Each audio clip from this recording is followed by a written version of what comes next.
Society. This is a webinar for Somalia civil society organizations on the Universal Periodic Review, or UPR process. You all know.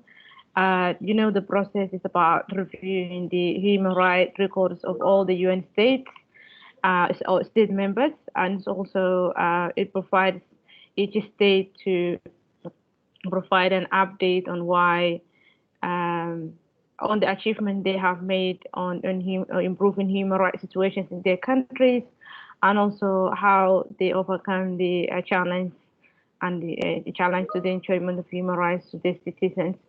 So in this case, in this webinar, we are focusing on Somali civil society organizations that are working on children's issues.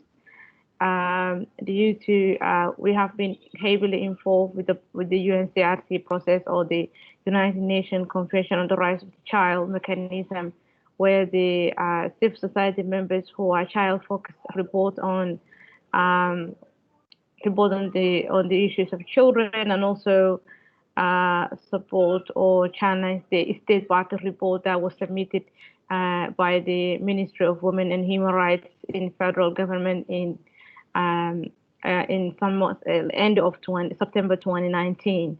And Somalia civil society organizations have submitted an alternative report to the UN committee, and that and also attended a pre-session hearing from in Geneva. Some of the civil society organizations attended. I think we already have a source. So before I go the deep down to the webinar, I would like to give my colleague Jamila. She's the head of Advocacy, Communications and Campaigns of Save the Children Somalia, to say a few words. Why are we doing this workshop, a webinar, and why it's really important for Somali civil society organizations to participate in the webinar. Welcome, Jamila. The floor is yours. Thank you, Ayan. Good morning from Nairobi, everyone. I think first of all, I'd like to appreciate and say thank you very much to all our colleagues, Save the Children Norway and Cambodia, for working with us on this one and helping to coordinate this webinar. I think it's been a long journey that we have been in and out in discussion for the last couple of weeks, and particularly really to appreciate our colleagues in Cambodia who are willing to share, both Save the Children and their partners are willing to share their experiences with us today. This for us, for Save the Children, we would like to start in Somalia. We would like to start this process more in terms of engaging or providing alternative reports, and particularly bringing in children's voices into the international processes. So Ayan has said already, for the first time, we as Save the Children kind of provided leadership to coordinate with all our partners, SOS and others, child rights organizations in Somalia, to submit an alternative report for the UNCRC. That was done early this year in February. And we would like to, so that for us was the first experience. And then we decided that we wanted to do UPR as well, since Somalia is reporting, because oftentimes, as all of you know, children's issues are usually forgotten, and children's voices are usually never included, and particularly in Somalia. So we collectively, with all the partners we're working with, we have prioritized that to ensure that we are highlighting the concerns and the needs of children, plus through ourselves, but then also ensuring that their voices are being heard as well. So it's just to appreciate and everyone for taking their time to this webinar. I know it's going to be exciting because we have a lot to learn, and then also as we are learning, we need to reflect in terms of what can we do better to deliver services and the commitments we have for children in Somalia. So thank you, Ayan, and thank you, Nita, for helping us organize this. Back to you, Ayan. Thank you so much, Jamila. I think that summarizes why we think in this dialogue is really important. And thank you, Nita, for helping us facilitate this webinar. So I think we're going to go ahead. I think we're seeing more organizations joining. Thank you so much, everyone. Please put your name, organization, title in the chat box so we know who is in the webinar. So now I would like to, before we dig deep the UBR process, it's really important to understand the UNCRC process that the civil society organizations have been involved in Somalia, the alternative report that we have submitted, and the recession briefing that some of the CSOs participated back in Geneva, Switzerland this February 2020. So I would like to call my colleague and a strong advocate, the director of SOS Children's Village in Somalia, who attended he was part of the delegation who attended the recession in Geneva to kind of give us a highlight on how the process went and how the CSOs were really involved. Welcome, Takane. Hello, good morning, everyone. Thank you, Ayan. I'm sorry, I am in Baidoa in a rural area. My internet is very weak. If I add video, it will not be good. So I will share my screen, and I hope everybody can see that. Is it clear for everyone? Yeah, we can see it. Yes. Okay. I will be very quick, and I will tell you what happened starting from last year and the process of the reporting on UNCRC. First of all, I'm sure you are all familiar, so this is not going to be more of a training. It should be a briefing. The process is very clear. Most of the Child Rights Coalition here, we have talked about this. We have done a presentation with Ayan, I remember last year. So basically, for Somalia, for the case of Somalia,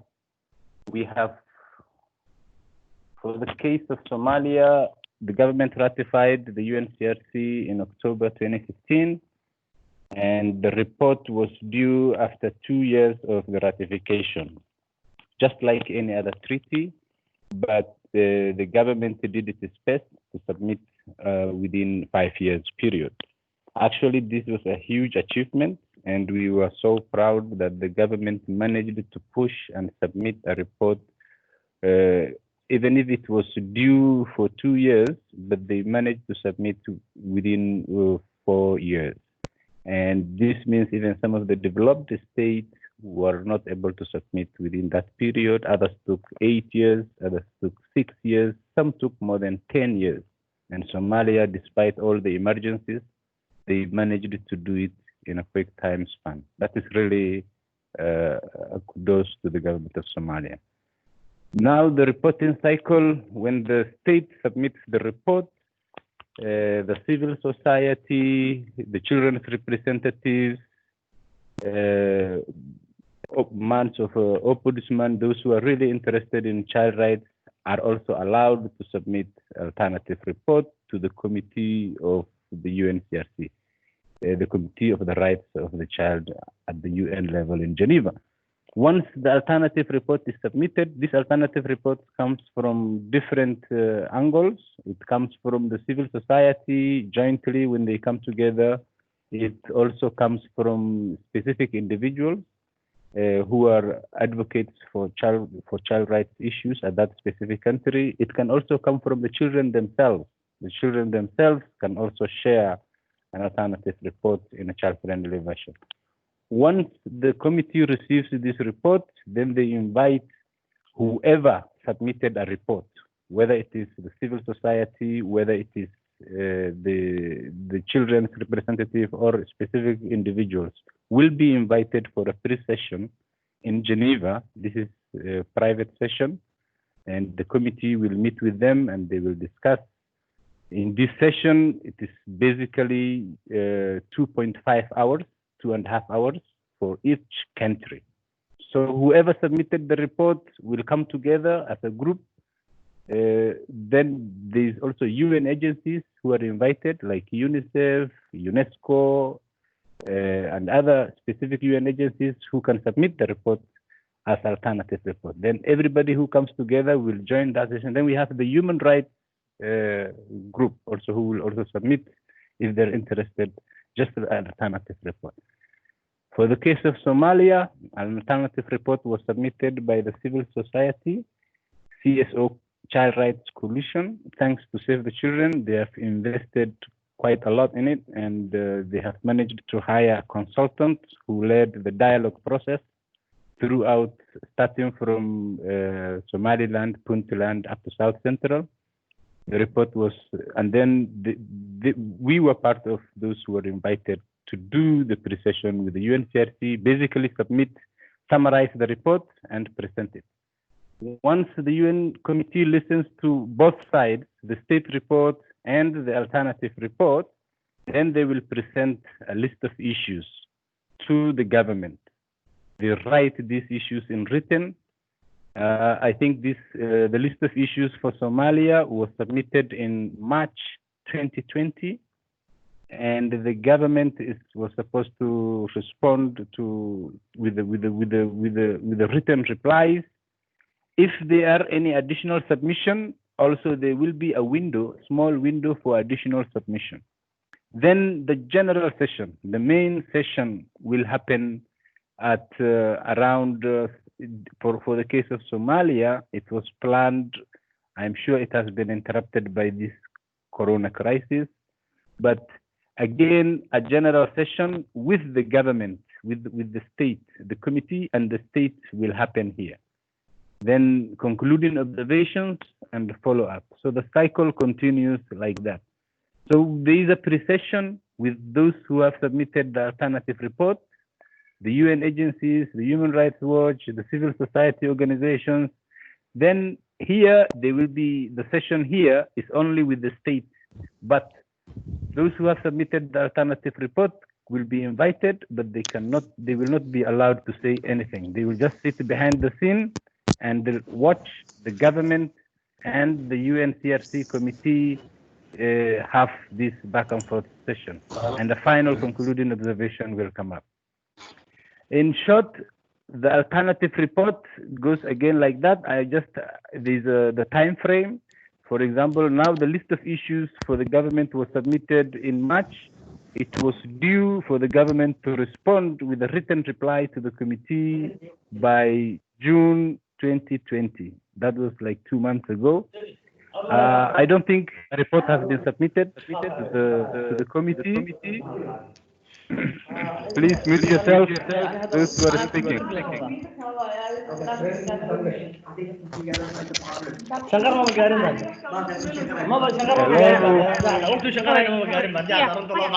Ayan, can you please intervene?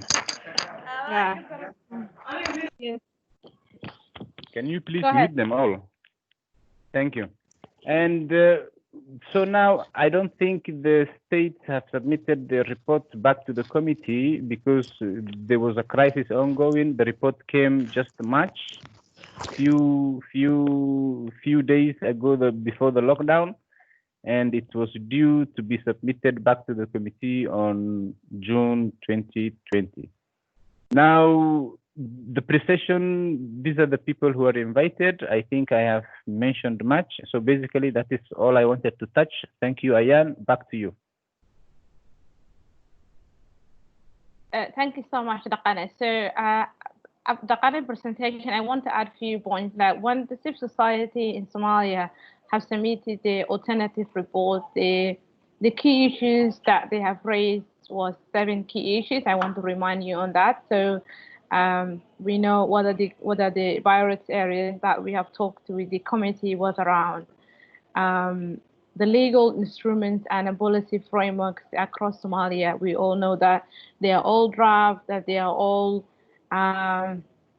sometimes not effective to work for children, to work for the children. And also we talked about some of the articles in the UNCRC, the reservations, Article 14, 20, and 21.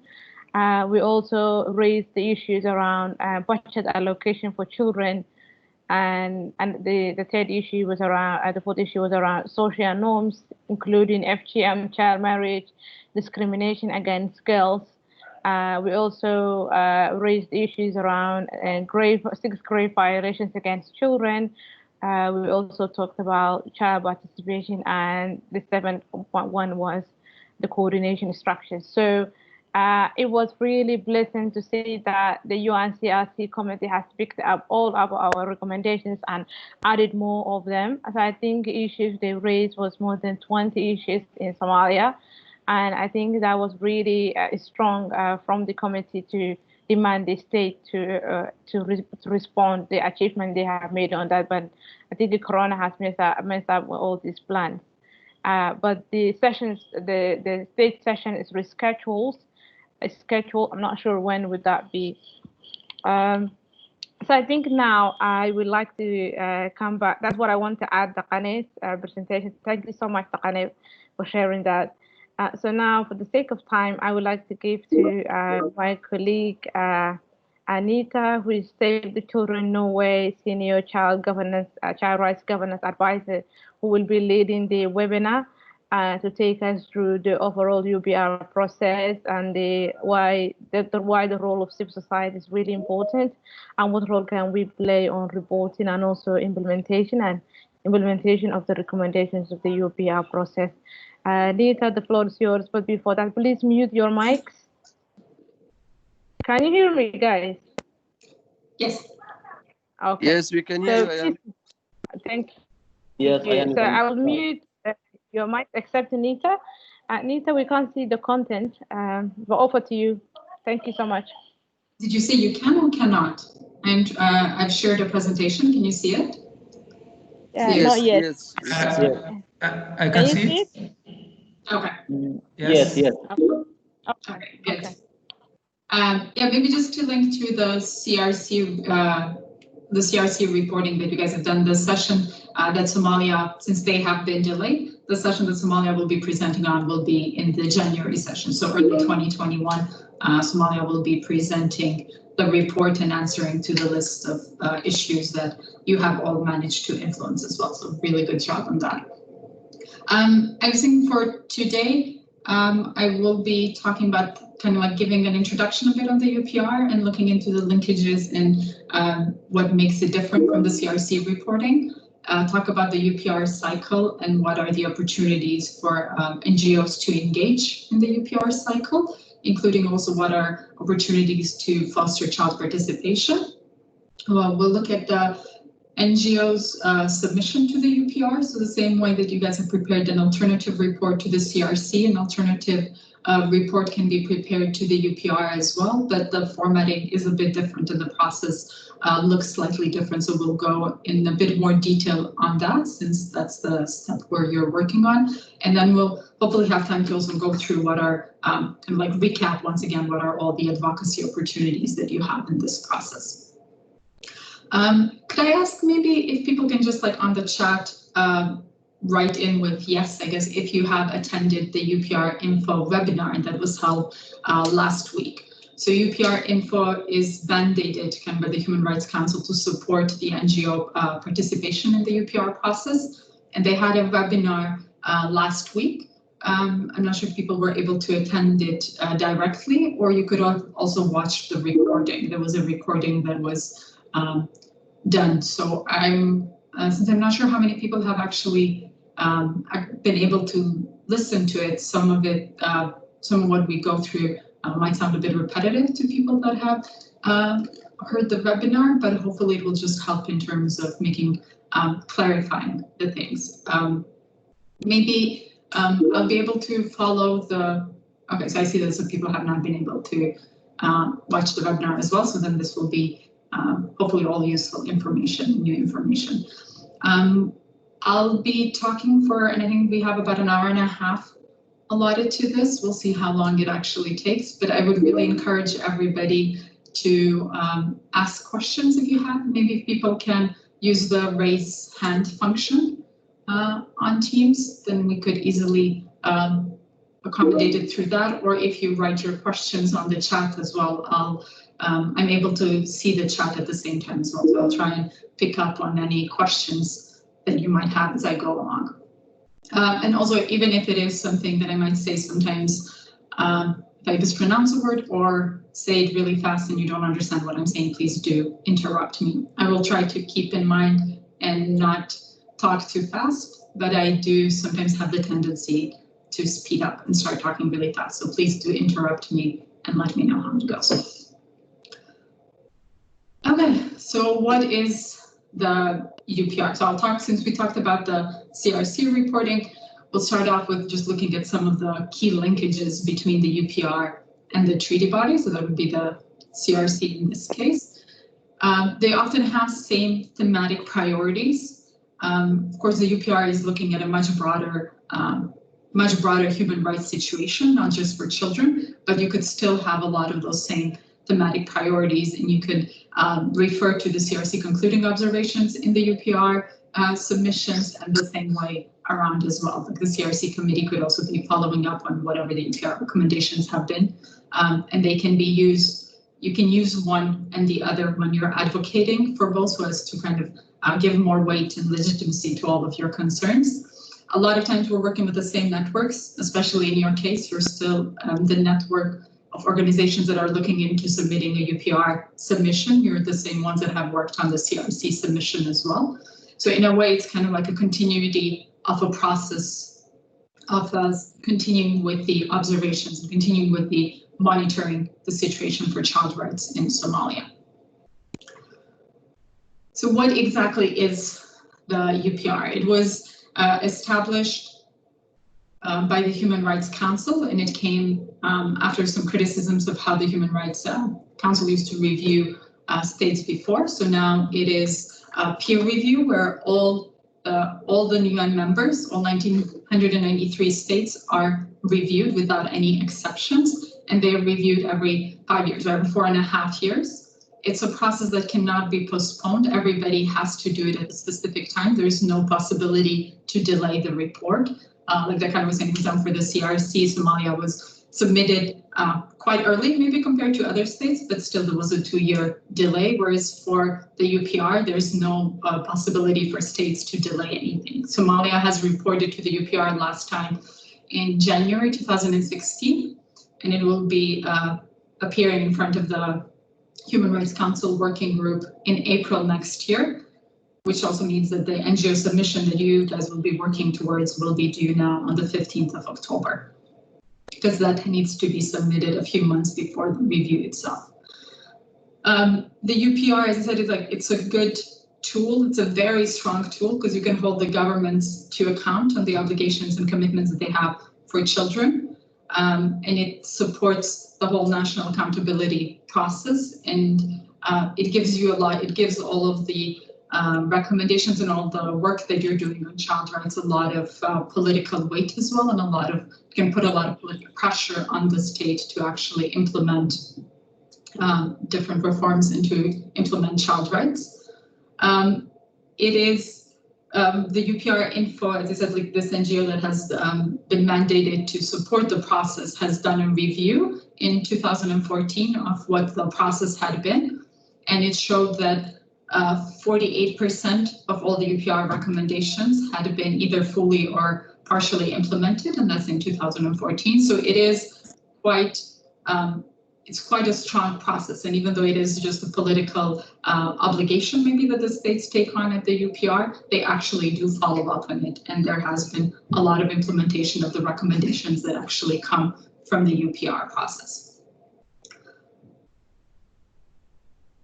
So what are some of the differences between UPR and the UN treaty bodies, or the CRC, because we're looking specifically at the CRC, which is the body that you have all engaged with.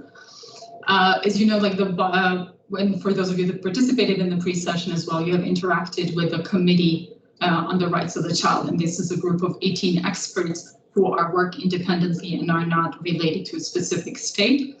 Whereas at the UPR, the review is being done by their peers. So the state is being reviewed by other states, which can make it makes it more political, maybe, but it also gives it a different weight and gives it a different pressure to all the states that are involved. But also the fact that it is a political process and the fact that they're all doing it, it is a very universal process. They cannot postpone it at all. Whereas, as you've seen with the CRC, that there can be delays and there can be postponements, and the CRC committee itself also has a backlog. So even once the report is received, the session might be, it might take a while for the session to be scheduled. Whereas with the UPR, the schedules are very strict. There has been a bit of a delay now because of Corona, but that's the same delays that have happened throughout all the different bodies. The UPR, also while the CRC looks, the CRC committee looked specifically at the Child Rights Convention, and you all know when you were working on the report, you looked at all the different, every article of the treaty of the Child Rights Convention, and you looked at how, whether that was implemented or not and what the gaps were. Whereas the UPR process looks at the whole, all of human rights. So it looks at all the treaties and all obligations that the state has taken over. So, but it is still an opportunity for child rights to be lifted. And that's why it is also very important that we, organizations that are and NGOs that are working on child rights, that we submit a report and interact with the UPR body, because that's the way that we make sure that we can lift up lift up child rights, because otherwise they could easily kind of get lost in among all the other rights that the UPR looks at. I'll move on now to talking a bit more about the UPR cycle itself. And throughout, when we're talking about the cycle, I'll also point out what are the different possibilities for NGOs to engage. So as we talked about, as I mentioned, the UPR looks at all the human rights, and what it is actually specifically looking at is how the states are working towards implementing the Charter of the United Nations, the Universal Declaration of Human Rights, and all the other treaties that the state has ratified. So for example, in the case of Somalia, it will definitely be looking at how the state of Somalia is doing when it comes to implementation of the Child Rights Convention.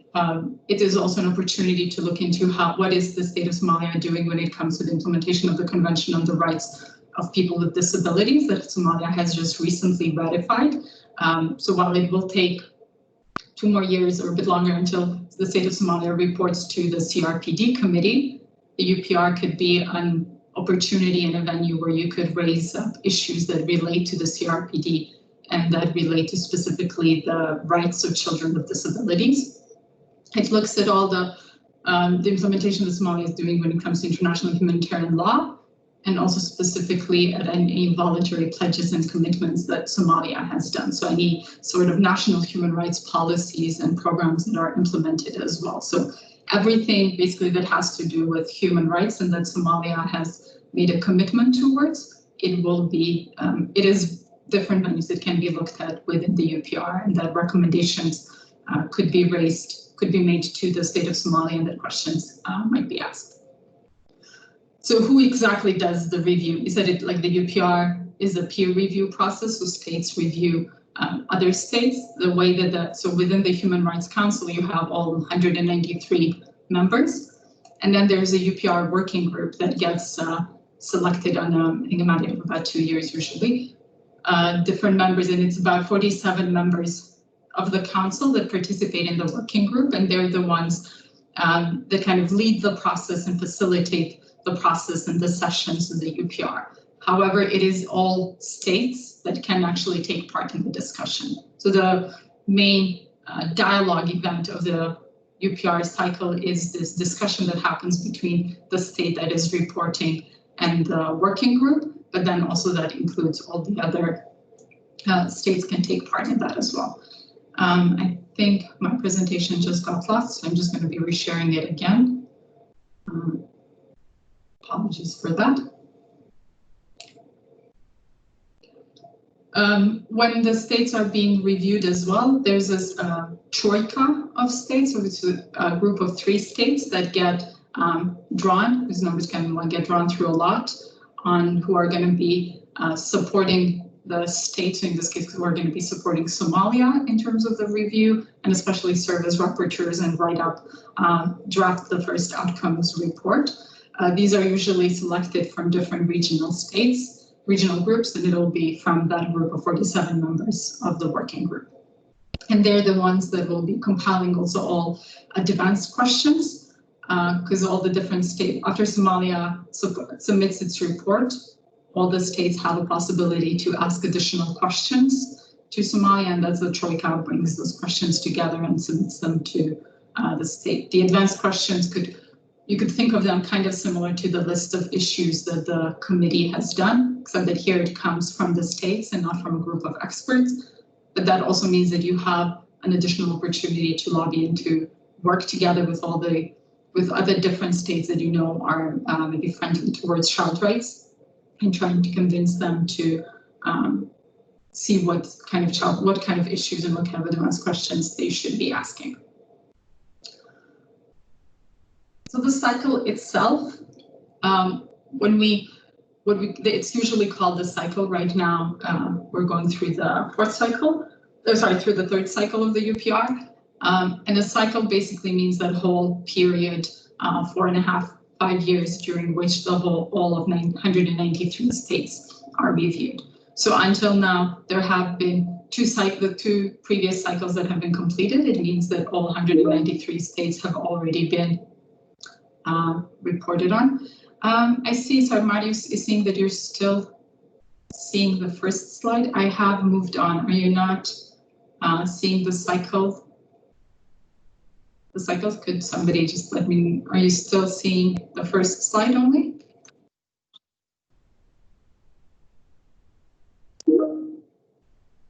Okay, so Ayan is seeing the UPR cycle, the 3 stages, and maybe it takes a bit of a time until it updates for everybody. So hopefully everybody is able to see slide number 9. Okay, so everybody is able to see that. So it's good. Thank you, everybody. So the cycles, you have like that whole process when all 193 states have been reviewed. And as I said, for Somalia, this will be the third time that it is being reviewed, which means that Somalia has already gone through 2 reviews at the UPR. And you can see the UPR report from the 2 previous UPR reports as well. So what actually happens during the whole cycle is you have the preparation phase. This is a phase when all the various documents are being prepared, both the document that comes from the state, and this is also the time when all the other stakeholders can input in terms of the documents. Then you have the second phase is the actual interactive dialogues and the sessions that happen in Geneva. So this is the dialogue that Somalia will be having with the UPR working group with the Human Rights Council, and then a few months later there will be one of the regular sessions of the Human Rights Council will also be focusing on Somalia, on considering and adopting the outcome of the review. And then you have the third phase, which is the longest phase, and it is also the most important phase. And this is the time after Somalia has done the review and has received the recommendations. It is then the implementation of those recommendations. And this should also be the time when we as civil society also work the closest with the state and work in terms of both ensuring, supporting the state to implement the recommendations and helping out with the implementation, but also very importantly, monitoring throughout the time and raising awareness about the implementation of the different recommendations from the Human Rights Council. Where is Somalia? Is there a question? Okay. So where is Somalia right now? So as I said, the last UPR for Somalia was in 2016. It was in January 2016. Somalia has actually submitted a midterm report as well. And they should have already completed the national consultations. And they're in the process of, the state should be in the process of drafting its report. And this is also a time when you can try to influence what ends up in the report from the state, and that will depend quite a lot on the work that you do already internally within Somalia and what kind of relationship you have with the state and how much you're able to support maybe in terms of the drafting, but also mainly influence the drafting and see what ends up and what is Somalia reporting on. But the main part and when you can, that you will be involved in this process right now is the NGO submission. And that is due at mid-October. October 15th is the last date by which you have to submit the alternative report, the NGO submission to so that it is considered by the UPR process. But then in addition to this, there are a lot of opportunities also to do advocacy. So as we said, we could do you could do advocacy at the state level in terms of advocating and making sure that the state of Somalia is raising up children's rights issues. So you could input into that through the different, well, the consultations are already done, but there might be still opportunities to input into what ends up being presented in the report in the end. And then there's quite a lot of advocacy opportunities within the UPR process.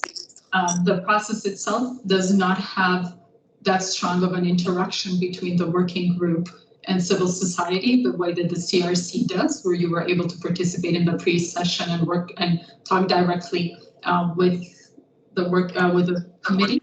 There is an info pre-session that is being done by UPR Info, so there is that as well, but it might not be at that regulated level as it is when it comes to the CRC, but there are still a lot of opportunities to influence the outcome of the UPR. So as I said, there is the UPR Info pre-sessions, which is usually done about a month before the actual session, so it will be sometime in early 2021, where UPR Info will be organizing a pre-session focusing on Somalia, and you could participate in that because that one is a bit more open.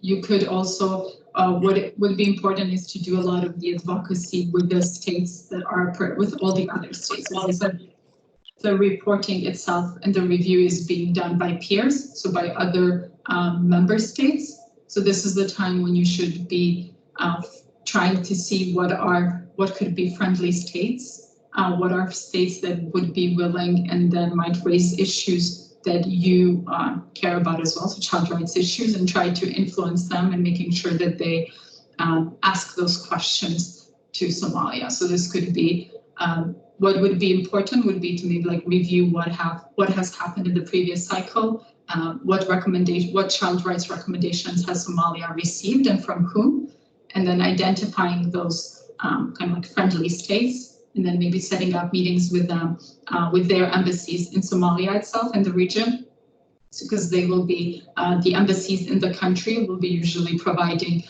inputs to their capitals about 2 months before the session. It is also important to do advocacy directly with at the capital level as well. So for example, if we're trying to get Norway to ask a question to Somalia, you could be both meeting with the representatives in the region, the Ministry of Foreign Affairs representatives, but we could also try and see if there's something that we could do in terms of advocacy in Oslo to make sure that Norway is picking up an issue that we are interested in. It could be important to have meetings with the embassies and the missions in Geneva, since they are the ones that will be most closely working and being involved during the UPR process. And this is something that so Save the Children does have an office in Geneva, and I'm sure, Ayaan, you have met with them when you were there earlier this year, and they would be the ones that can support with this as well, and trying in terms of making sure that they, because they have good interactions with the different missions there, and they can be presenting the list of issues and trying to get those missions in Geneva to raise the recommendations that you will be making, in your report.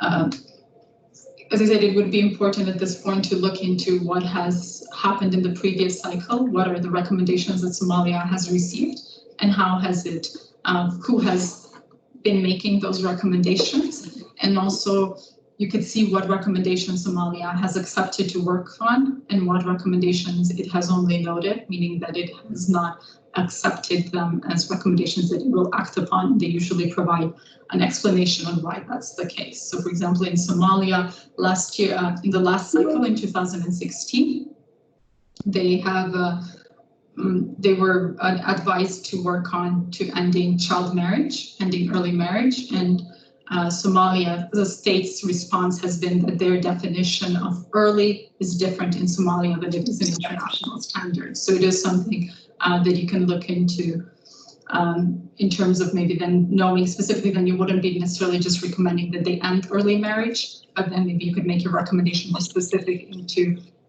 changing the definition of early in the Somali legislation as well. I see that Jamila has asked in the chat if colleagues in Somalia, anybody is aware of any consultations on the UPR. It does seem like I think a lot of states take this differently, the approach. So usually you should have national consultations, and states are mandated to not just draft the report kind of completely on their own, but have wide consultations. I believe some of the Save the Children colleagues sometimes have supported states with, for example, special consultations with children or providing inputs, but the process does kind of depend from state to state. So it does, and it sounds like within Somalia, you're not necessarily aware of any consultations that have happened, but it could still be worth maybe like seeing on where does the state stand with drafting the report and trying to figure out if there is any, there might be like venues that you have any possibilities to influence the drafting of the report itself. And it could be a good time to also like liaise with the National Human Rights Institute in country to see if there is anything that can be done together with them, or to see if they have any information on what is happening. So going back to, as we talked about these like we talked about the 3 phases, and we'll focus now a bit more on the phase 1 and the preparation. What are the documents that are needed, and then we'll move on to the phases 2 on the actual review, and then phase 3 on the implementation. So in terms of that preparation phase, there are 3 reports that will be considered by the UPR. So there's the national report, which is the report that the state is working on. And this is the time, I see there is some discussion happening on the chat in terms of what could be the opportunities to maybe try and influence that, and if there have been any consultations. And this is the time when like the civil society, you could also consider like if there have not been any consultations happening, or if you think that the process of compiling the state report has not been as inclusive as it could be. This could be one thing that you try to especially advocate for the next UPR cycle, to make sure that the state report itself is also more consultative and more inclusive as well.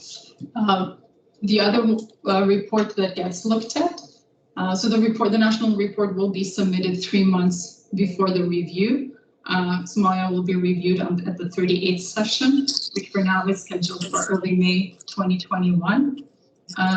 Right now, the OECHR website lists this as a scheduled date. It's not tentative anymore, so it seems like they are, despite the delays that they've had until now because of COVID, I think the expectation in Geneva is that they will be able to continue with the sessions, and I guess maybe even if there is limited traveling, they'll be able to figure it out through video connections or internet somehow. So since Somalia will be reporting at the beginning of May, they're supposed to submit the national report 3 months before that. So it should be coming sometime in early 2021 in February. So there is still a few months where you could try and engage with the state and see where they stand on the report and try to influence the national report. The other report that the UPR will be looking at is the UN compilation. This is a report that OECHR will be compiling, and it will look into information from all the different treaty bodies and the special procedures. So there will be like a lot of different inputs, and this will also cover like a lot of the different recommendations that Somalia has already received from the treaty bodies. And it might actually be in time. So since Somalia will be presenting to the CRC in early January, there might be maybe a possibility for that UN compilation to include some of the information on the report from the CRC committee as well. But the third report is the one where you have an opportunity to directly influence and directly engage in, and that is the Stakeholders Report. This is also a report that is prepared by the OECHR, it's compiled by them. But this is a compilation of different reports that they receive from NGOs. So all NGOs have a possibility of submitting a report, and it's not a very long report that you're able to submit, but everybody can submit a report raising different issues, and then OECHR does a summary of these reports. I've seen stakeholder reports where you might have had 100 or more organizations submitting towards, and also like reports where there's only maybe like 10 reports that have been submitted and that OECHR has compiled. So that's why it has to be, you have to make sure that the report is very focused and that it has very concrete recommendations, so that it ends up being so that the recommendations you're giving and the information that you are providing ends up being OECHR, because it will be up to OECHR to then look at all the different submissions that they get and compile it together. So the date for this report has been confirmed now as well. This usually happens about 7 to 9 months. Has to be submitted 7 to 9 months for the final review. And in the case of Somalia, on the 15th of October. Like when we ask somebody to themselves, or I ask you to just keep track? Muting people. There's a lot of. I could mute them as well.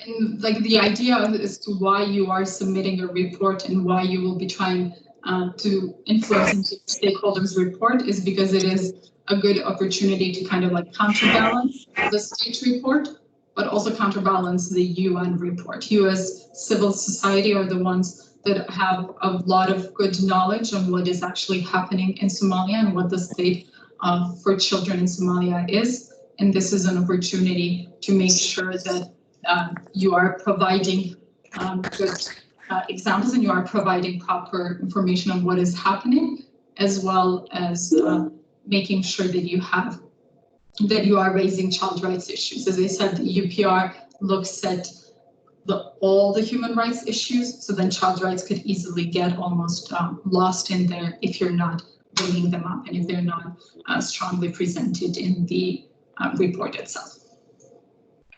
So this is it in terms of that first phase, the preparation of the reports and what happens. At the end of the presentation, I will talk a little bit more about the actual report itself and how the NGO submission looks like, so that you could have a bit more information on the formatting and what issues you would pick. So for example, as we said, for the CRC report, you would be presenting everything, like you reported on all the articles and all the rights that are included in the convention. For the UPR report, you would usually pick only a couple of issues and then provide strong recommendations for those. But we'll go into that in a bit more detail.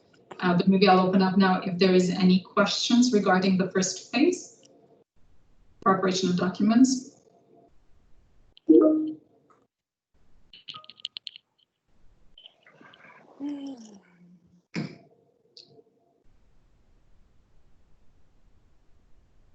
Yes, Jamila.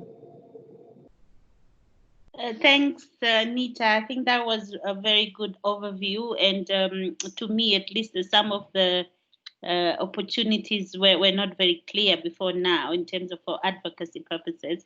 So, two questions I think from my end, and which is also related on the first one is related on the chat. The question I asked my colleagues in Somalia.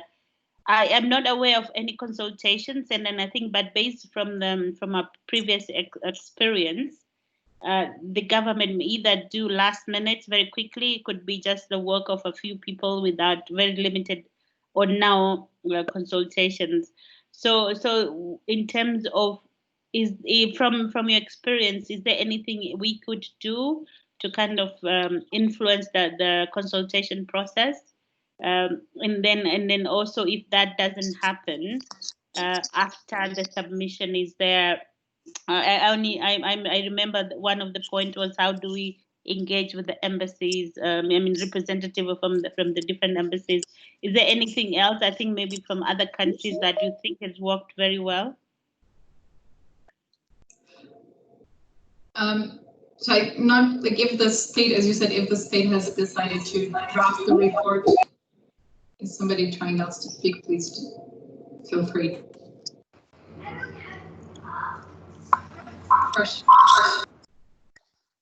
Okay.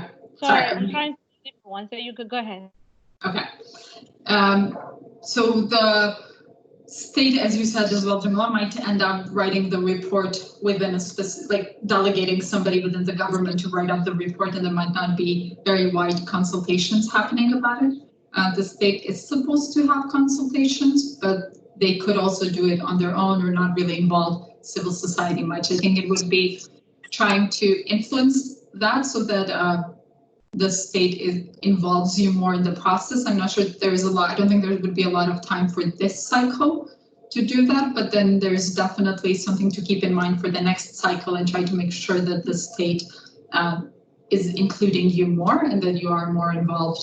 And when I say you, I mean civil society in general, and children specifically are more involved in the national report, and that your views are taken or are represented there.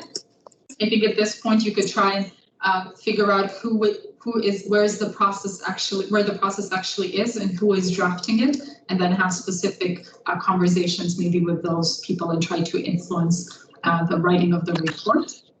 And then in terms of the other advocacy opportunities, I'll try to highlight them as well now when we talk about the second phase and the third phase. And I think we'll also hear from our colleagues in Cambodia who will talk about it. So maybe that's a question that we can take on later. If there's still more questions, we can discuss it maybe at the end a bit, and once again do a summary of what are all the different advocacy points. I saw earlier that Lelaine and Ayan also had their hands up.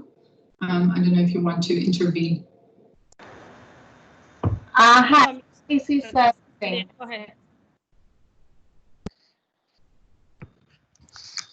Go ahead, Lelaine. Yeah, sorry.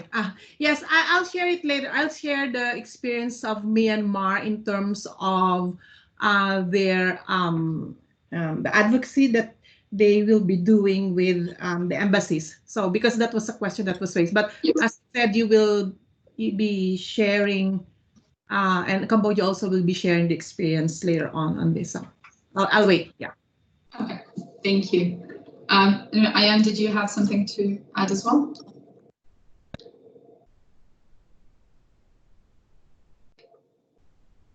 Yeah, but I'll talk now, like when we talk about the second phase, the review process, I'll try and highlight some of the advocacy opportunities as well, and then we'll summarize those again at the end, and we'll have other colleagues sharing as well. Thank you. That would be very useful. Yes, of course. Is everybody able to see my presentation, or are you also seeing just a blank slide?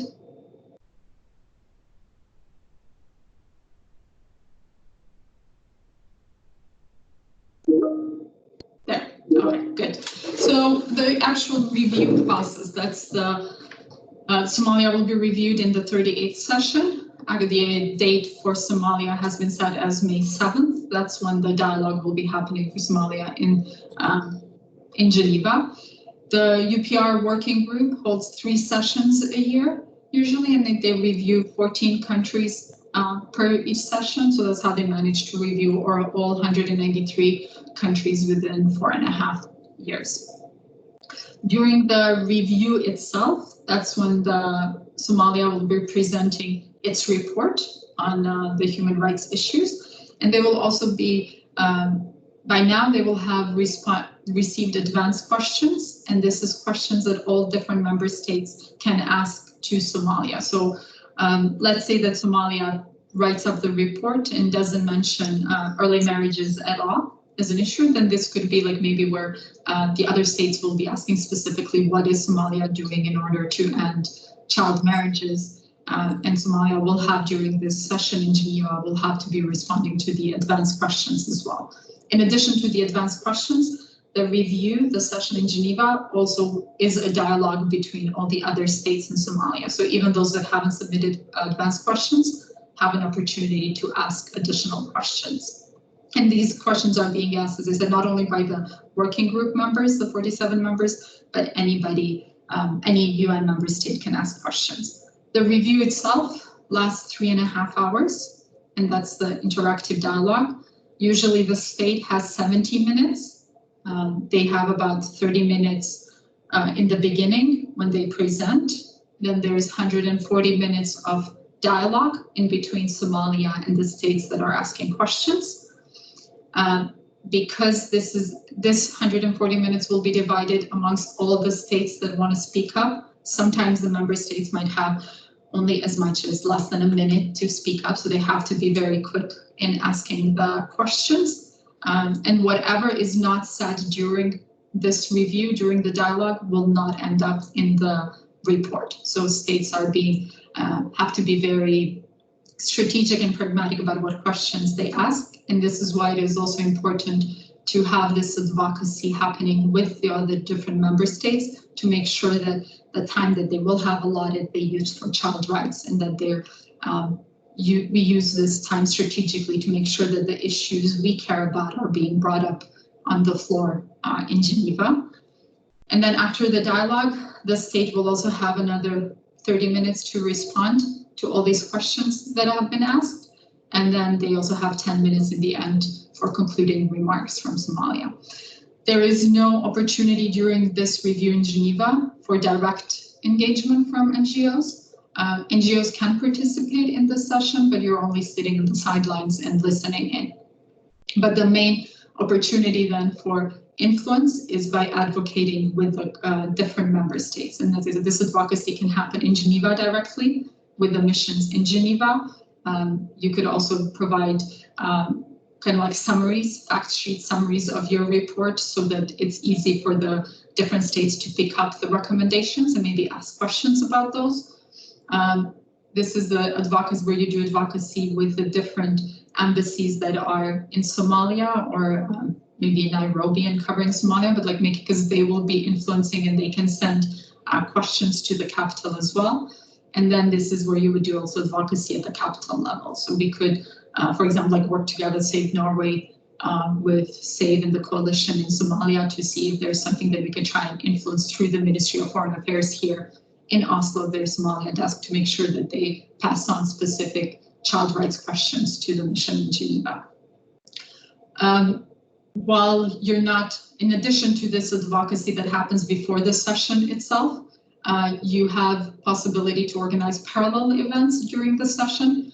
So at the beginning of May, you could issue a press release about it. You could organize in Somalia itself, you could organize a broadcast of this dialogue and of the UPR session.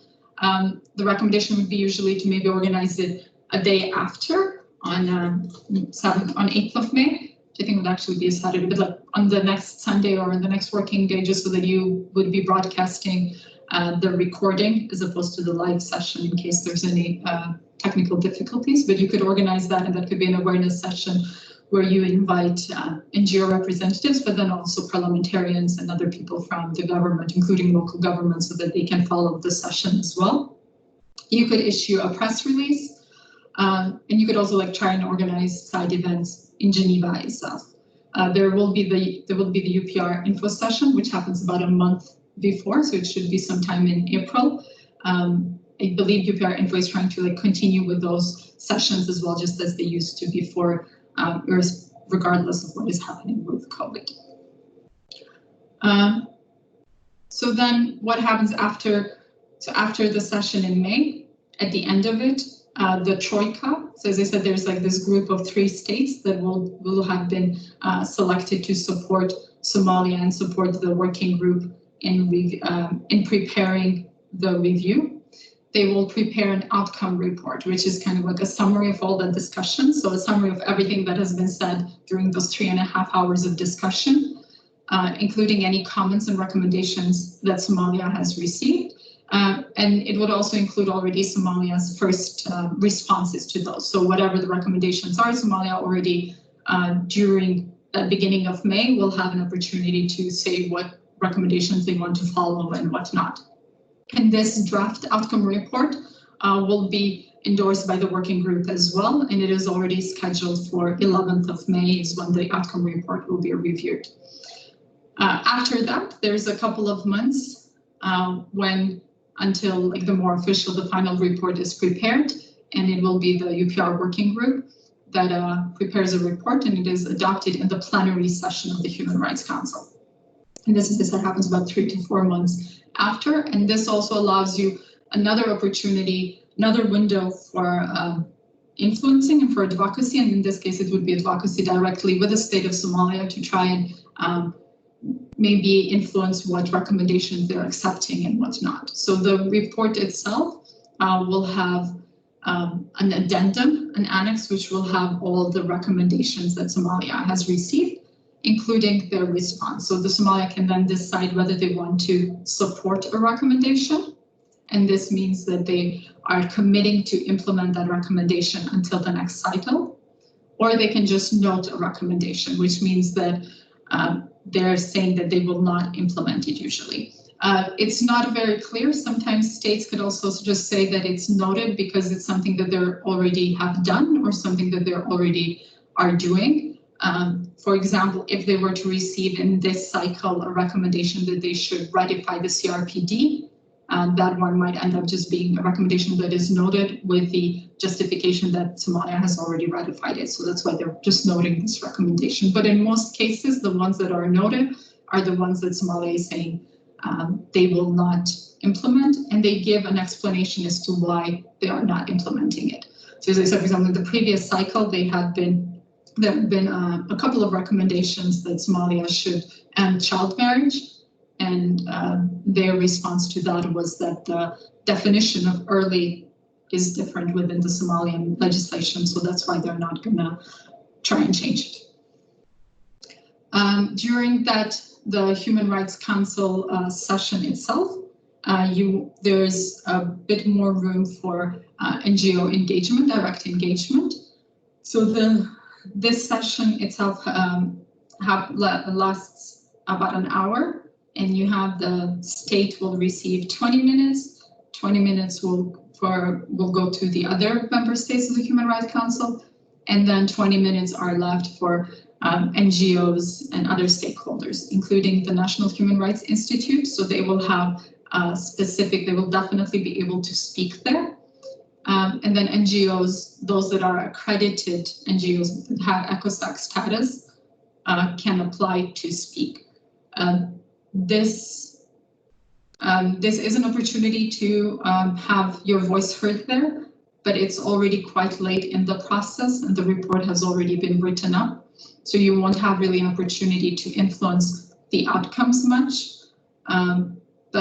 So it's not something that we usually, Police Within Save the Children, not something that we've been prioritizing very much in terms of participation and putting a lot of resources to participate in Geneva.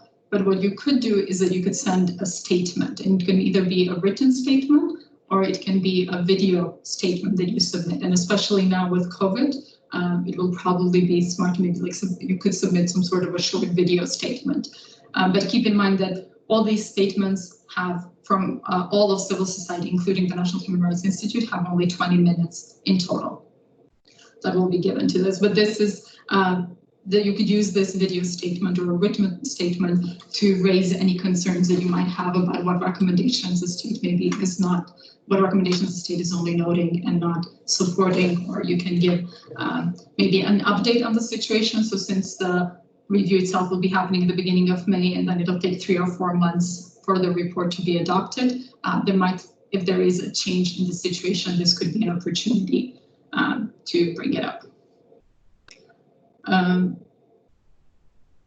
This would be kind of like then the review, the second phase of the review process. Are there any questions? before we move on to the third phase, which is implementation.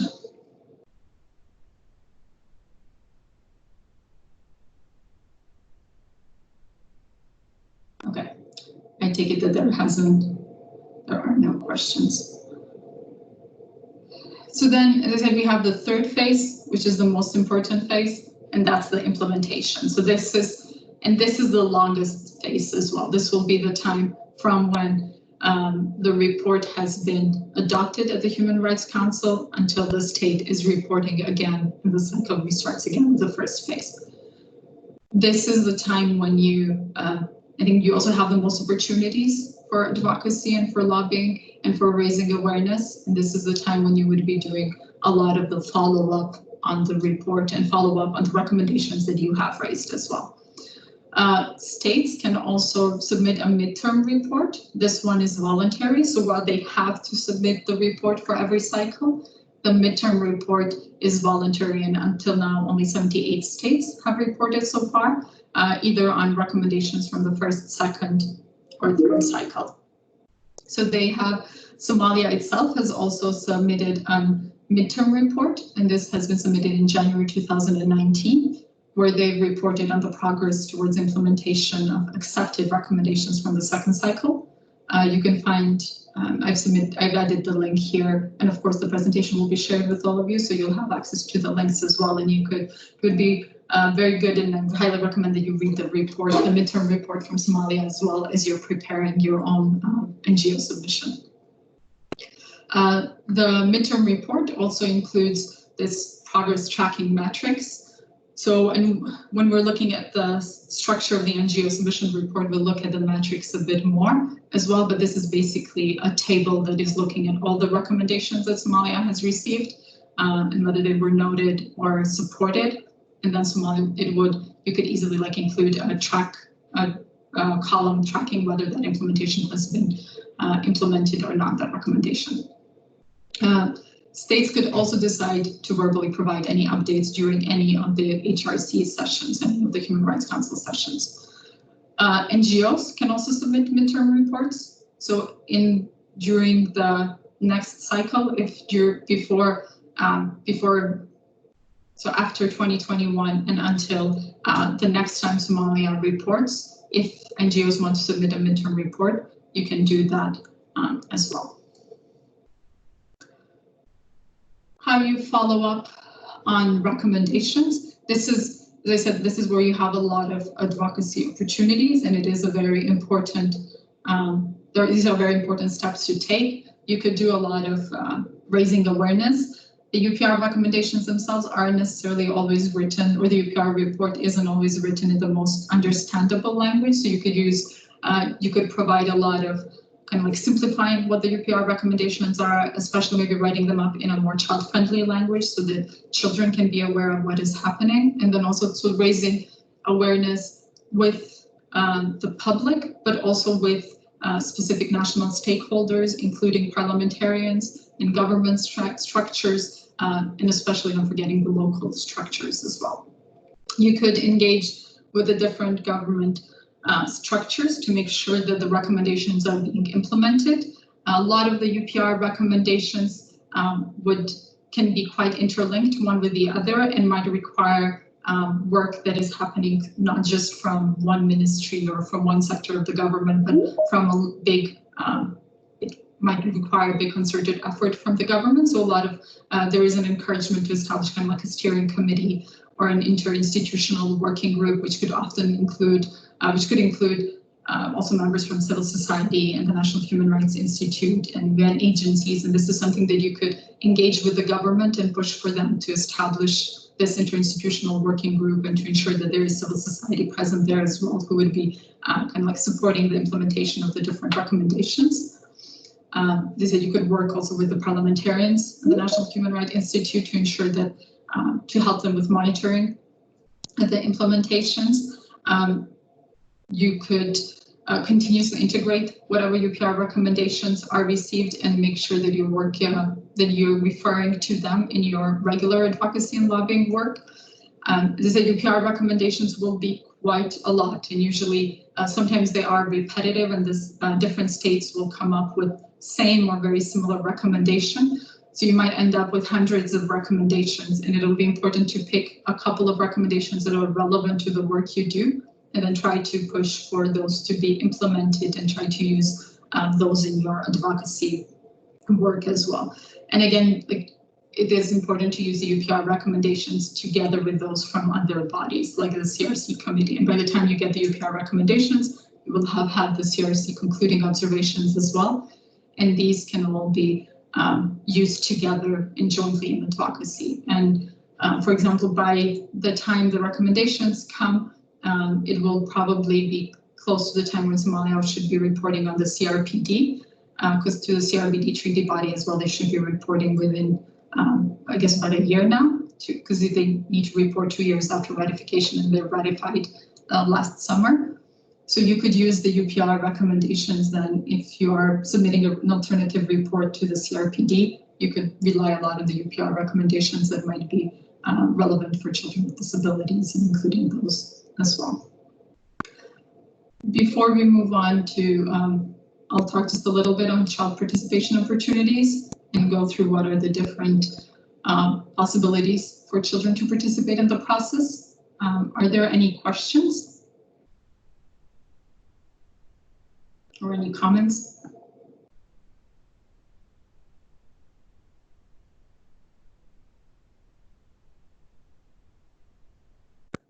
Okay. So children can participate throughout the process, and you can try and make sure that their voices are heard in all the different phases. So both in terms of when you're preparing your report, making sure that children's voices are included in there, trying to influence that the state includes children's voices in their report, and then of course ensuring that when you're doing all the advocacy during the review, their voices are included, and then involving children in the implementation and the monitoring of the implementation of the recommendations. So that's why it's important to support children to hold the government accountable. They can be involved in like the in development of alternative.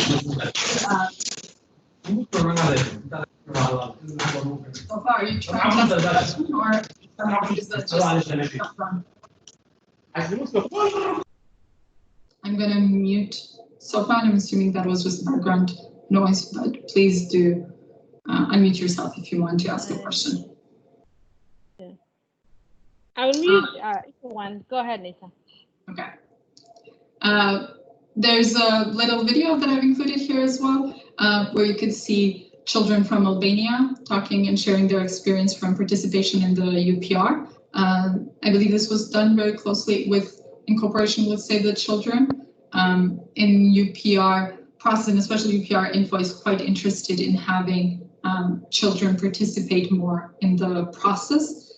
While, for example, in the child rights, in the CRC committee is more used to having children participate, and there have been more children participating in the pre-session. That hasn't really been the case that much for the UPR, but there definitely is interest from, I guess, some within the Human Rights Council and definitely from UPR Info to strengthen children's participation. So it is something that you could consider to work on, and at least making sure that like what you can, I think it's important to make sure what you can do within Somalia to ensure that children are participating both throughout the review process, but then especially in the implementation. So as you said, UPR recommendations aren't necessarily always written in the most understandable language, but you could produce a child-friendly version of whatever of the relevant UPR recommendations that would be important for children. You could support children to have their own advocacy events and to shape their own advocacy messages. I know you do quite, I'm sure the partners as well do a lot of work in terms of facilitating children's access to decision makers, and you could continue doing that as well, including through supporting them with supporting children to follow up on the relevant UPR recommendations, and also in terms of providing relevant trainings as well, which would include also providing trainings to the adults so that decision makers, the governments, people in the government or in the parliament know how to interact with the children. You could support children to engage with the media and to specifically raise questions and raise concerns from the UPR report and from the UPR recommendations. So just in the matter of then like involving them in the next stages as well. So then you could immediately, after this cycle, after the reporting for this cycle, immediately start engaging with the state as well to ensure that maybe when they're preparing the next either midterm report or the next implementation report, that they have consultations with civil society and consultations with children. But of course, ensuring all the time that there is child safeguarding measures are taken, and to remember the 9 basic requirements for ethical and safe child participation. I always find this quite interesting, the graphic, and this is taken from Child Rights Connect, has done a study a couple of years ago into looking into why, asking children themselves as to why what were the obstacles they found in terms of participating. This related mainly to participating or engaging with the CRC committee, but I'm assuming that the same obstacles would be relevant, quite a lot of times relevant for the UPR as well. So it's just something to keep in mind in terms of what the obstacles are for children's participation, and then what can we do to change that. So I think a lot of the times, for example, like the understanding documents and the words we use is definitely something we can work towards in terms of making sure that the documents are written in a child-friendly language and helping children, working with children to understand those. But I think it is also important, the part that most of the children said, that it is finding the time that makes it most difficult for them to participate. And I think that we sometimes as adults forget that children also have a lot of obligations and might just not have the time to participate in all the opportunities that we might try to provide for them as well when it comes to advocacy and engagement. I'm going to stop for a minute again and just see if there are any questions.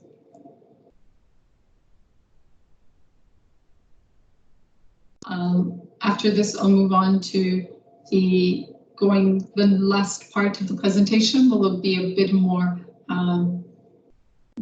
administrative maybe, or a bit more specific in terms of what specifically, how the NGO report should look like and what the format of that report should be. So, because that's the part, I think that's the main reason why we're here together today, why specifically we're doing the webinar now, because you have to submit the report by 15th of October. You will be submitting an NGO submission to be included in the stakeholders report. It's a very good opportunity for Somalia and for you as a network of child rights organizations, especially since you already have a lot of the information available and already collected from the CRC report. But you cannot submit just like that. Alternative report cannot be submitted as it is to the OHCHR. There will be a need to make some changes to the format and to make it fit the UPR, recommendations and the UPR requirements. So the alternative report itself will be it's a follow-up to the UPR, to the previous cycle recommendations. So you should look into what have been the recommendations that Somalia has received in the second cycle in 2016. What is the progress that has been made? Has that changed the human rights situation in Somalia in any way, the progress? Or has there maybe even been any sort of regressive actions that have been taken? And then you come up with very specific recommendations on what needs to be done. It will be very important it's not, because it's quite a short report and it has to be very specific. It's always recommended to choose 3 or 4 child rights issues. So not going into all the different articles of the CRC, but you could use the data that you have in the alternative report and choose a couple of issues you want to focus on. And you mentioned, for example, I think you have raised up when you were at the CRC committee, you raised up the issue of implementation of laws. So that could be something, but then just like choose a couple of the issues and it will be up to the coalition to choose which issues you want to focus on. It would be a good opportunity, for example, when it comes to children with disabilities as well, and the fact that Somalia has implemented the CRPD, if that is something that you want to bring up to the UPR. I don't think that has been reflected that much in the CRC report, but it is up to you to decide what issues you think need to be lifted up at the UPR process and what issues you think you need additional political pressure on the government to make sure that they implement changes. Keep in mind that all submissions are public. While to the CRC committee, you could submit a bit more private, more confidential submissions. To the UPR, all the submissions will be made public and it will be known who has submitted what. And there's always an encouragement to make sure that the format of the submission is accessible also to people with disabilities. The report should always have first-hand information, so don't just make sure that you are including your information directly, and your own views and findings and conclusions will be given priority, and that's what gives it more weight as well. Of course, you could also reference second-hand information if necessary. You should refer to information that comes from UN bodies and from UN agencies, and any information that, for example, relates to the CRC committee, but there is no need to list everything and do not copy you won't have time to copy any concluding recommendations right now, but for example, the list of issues, don't just copy the list of issues. Also, but you could use that to guide the issues that you select to highlight in the UPR report. Keep in mind that the UN OICHR will be submitting a UN report as well, and that is the one where it will go into more details in all the treaty bodies, so you don't have to do that. Also, suggestion is to avoid a long and general introduction on Somalia. You should provide a context for the rights that you're lifting up, but no need to go into a lot of, no need to contextualize for a very long time. You should go straight into to the relevant Somalia context and just contextualize the child right you're focusing on, but there's no need to go into a lot of details in the report itself.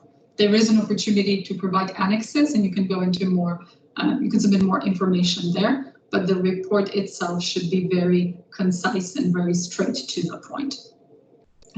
Since all the countries have been going through through COVID-19 now, through the pandemic, and have been implementing a lot of prevention measures, this is an opportunity to also lift up any consequences of such measures, especially if any are not time-bound. So, for example, a lot of countries have been installing a lot of preventive measures that limit freedom of association and freedom of expression, maybe, and especially if these are not time-bound, it could be important to lift them up. The link that I provided there is from the Human Rights Council webpage, which has all the documents from the previous UPR cycle. So you have the state report, you have the UN report, the stakeholders report from the previous cycle, you have the recommendations that Somalia has received. You could also check within the stakeholders report is a submission and the summary that OICHR has done for the previous cycle from all the reports they received from NGOs, and you can see what has been what they have received before as well, and what submissions and who has been involved with the UPR process before, because there have been submissions from Somalia as well, from the NGOs in Somalia, so you could look into that as well and look into the list and see if any of the partners that you're working with have been involved with the process before as well. One thing that is very important when you're submitting the report is making sure that you have very clear recommendations. So you would choose, let's say you choose 3 to 4 issues, and then you will be providing the context for the issue, but also very important is to be providing the concrete recommendations. These recommendations should be what we usually call SMART recommendations, so that means they should be specific, measurable, achievable, relevant, and time-bound. So you want to, I guess when you're drafting the recommendation, you can think of the 3 W's. who do you want to do something? This would usually be the Somali government, but what do you want the Somali government to do and by when? So for example, instead of saying that you just want the government to end child marriage, you specify that you want the government to undertake this particular, like maybe a change in the law on marriage or change in the law of family, so as to specify that nobody under 18 is allowed to get married, and then to also like maybe allocate specific amount of budget to achieving this and provide a specific date when you want all of this to happen. I'm going to show you 2 examples from Zimbabwe. This is the Child Rights Coalition there in 2016 has provided specific examples. So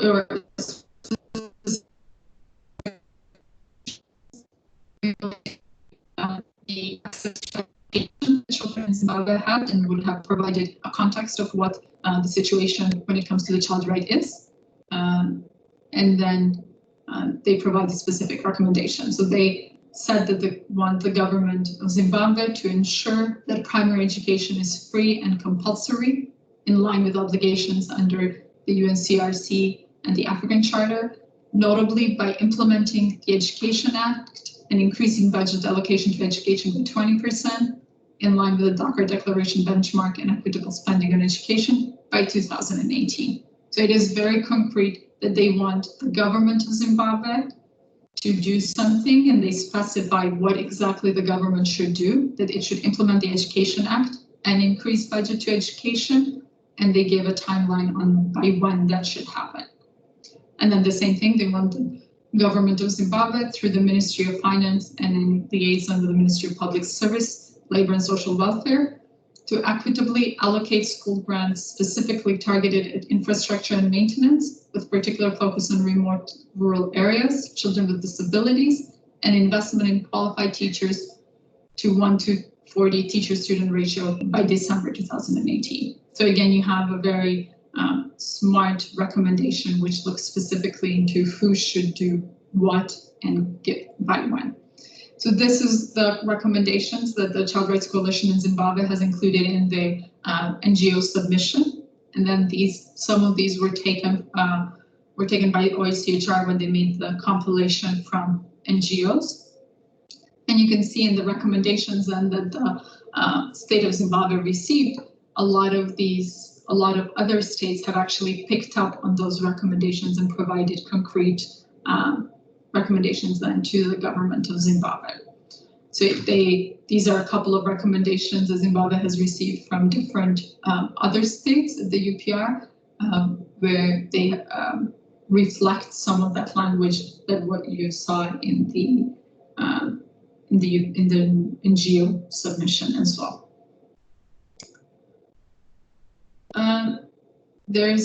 The next slide goes into a little bit of what what types of recommendations you could be given. So you could be giving recommendations that are directed to recommending states, calling upon them to request so that they call on the submitting state. So this would be like calling on the state under review, Somalia, to request technical assistance or to share information. So it could be a recommendation that Somalia should to provide more information. It could be a recommendation that emphasizes continuity. So if there is something that Somalia is already doing well, or maybe there is legislation that has already been passed, then you would be calling on them to continue with that work or to maintain the good work that is being done. There are recommendations to consider change. And you have examples of verbs that you could use, like if you want to recommend that Somalia should change something. You could, there's recommendations of actions that contain a more general element, or you could have a more specific element. So it could be maybe more general on you want improvement in education, a bit more general, like that they should maybe like accelerate access to education, or you could have a very specific action saying what that improvement to access to education should be, that it should be more ratify something, or like specifically take a very specific measure. So in addition to all these, the more general parts of the report, you can provide annexes as well. You can actually provide up to 10 annexes, and these are not counted towards the word limit that you have for the report. The annexes themselves are not usually used in the summary. So OICHR would usually be using just the main report in the summary that they do, but it provides you an opportunity to kind of give more weight to the recommendations that you're giving, and to provide just more weight to the fact, to the work that you're doing as a coalition, and make sure that the rest of the report is considered by OICHR. This is the place where you could, if there is any good reports that you have or something that you want to add on, could be added as an annex. One important annex that you could consider would be to do a tracking of the recommendations of the matrix. So if you have here on so as I said, all the recommendations are provided as a form, as a table on what recommendations are given to Somalia, and whether Somalia has noted it or accepted the recommendation. And then you could provide kind of like a ranking of where you think Somalia stands on all those different recommendations. The recommendations are thematically clustered, and you can find, I provided the link there for recommendations for Somalia.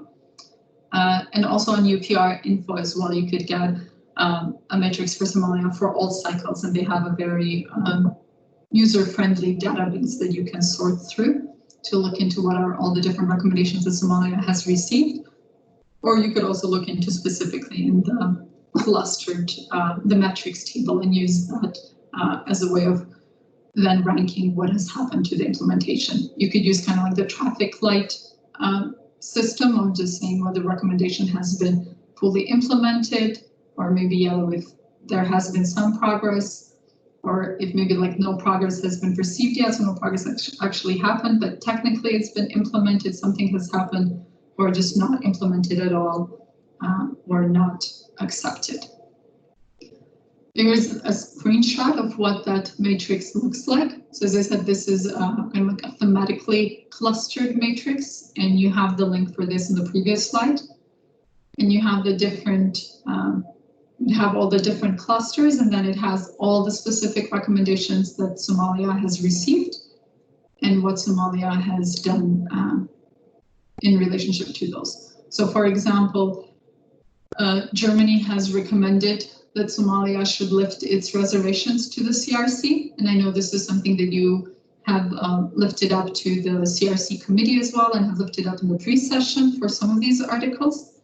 And as you can see, Somalia has just noted, which means that Somalia has not committed to lifting these recommendations, to lifting these reservations. But you could bring that up again, because I know some of the articles are maybe a bit more, you know that Somalia will not, Belgium will not change their mind, but I know that there has been hope that maybe at least for one or two of these articles, you might be able to get Somalia to lift the reservation. So you can look at all the different different recommendations that they've received, who has provided the recommendation, and then what the position of Somalia has been. And it usually gives you also like an affected persons, whether it is children or general position. And sometimes some of the general recommendations could obviously be something that is relevant for you as well, or it might be that you could also like look into the specific ones on children. So obviously the fact that Germany has made this recommendation to Somalia, you could think of the fact that Germany would probably be one of the countries that you could, one of the member states that you could try and influence and lobby towards, so that they submit questions or that they submit lifting child rights issues again in the next cycle.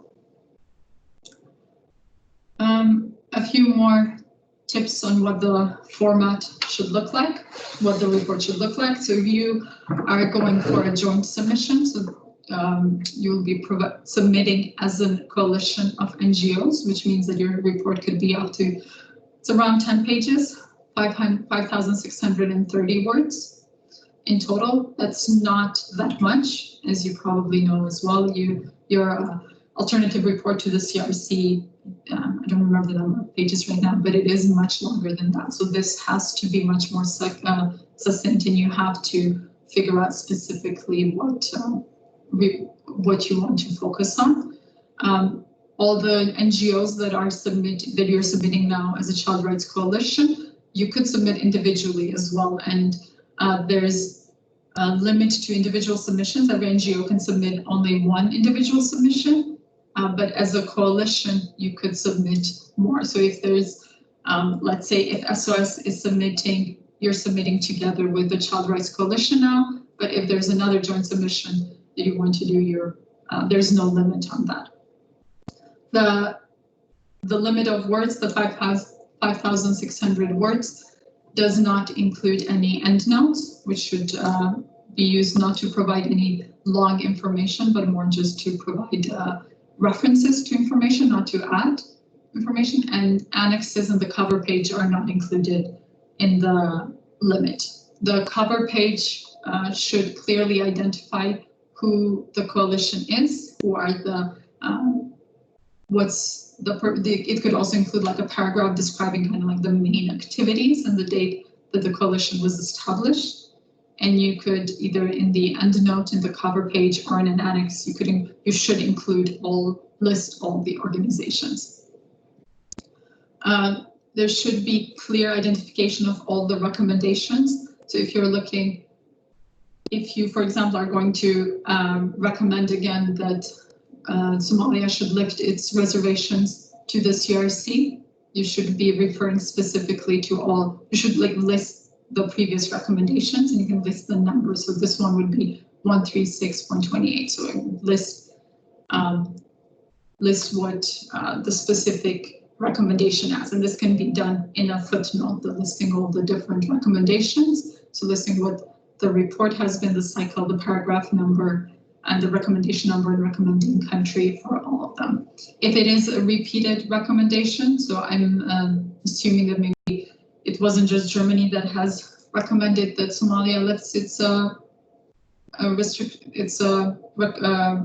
reservations to the CRC, that you identify all the recommendations by cycle and report number and specify that the recommendation is something that has been repeated more than once.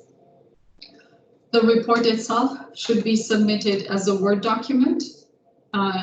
It is recommended that you definitely number all the pages, but that you number all the paragraphs as well. It makes for easier reading kind of from the OHCHR.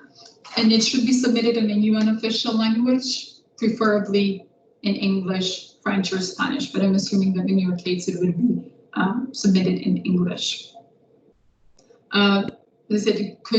It's also good to include kind of like an executive summary. So just like the first paragraph could be very specifically stating what are the main points that you are lifting in the report, because this makes it easier for HCHR to understand what the submission is about and to know what to lift up in the summary.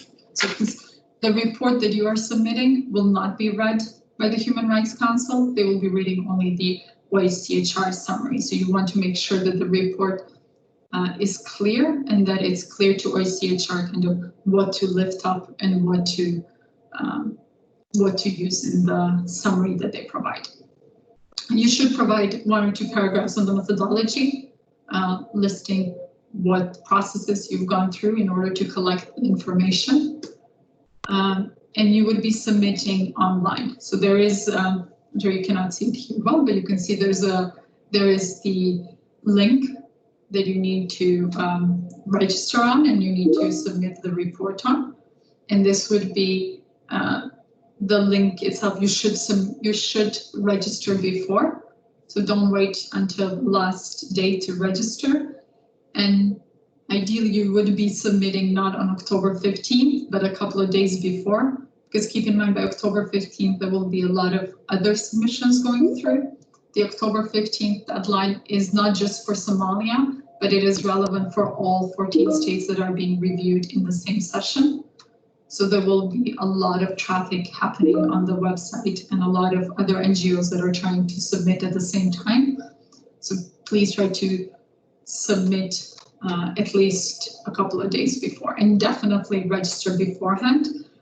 There is also in the notes on the slides, you'll see there's a link as well. There's an email as well that you could, OECHR email that you can contact if you're having technical issues. They will not necessarily be supporting or reviewing the report beforehand, but if you're having any sort of technical issues with submitting through the online platform, you can contact them. Anything that they receive after the deadline will not be considered at all, and there's no leeway and no flexibility with this. That's why it's important to register and upload the submission beforehand. The report shouldn't include any pictures or maps. If it is important to include any sort of visual information, that should be in the annex. And also make sure that the language you use isn't emotional or, of course, not abusive either. There's not a specific format for the report that is mandated by OECHR. It is up to you on how you structure it. This is just some of the possible headings. And the suggestions that I've written here come from OECHR recommendations and from UPR info recommendations and some of the work that Save the Children has done before as well.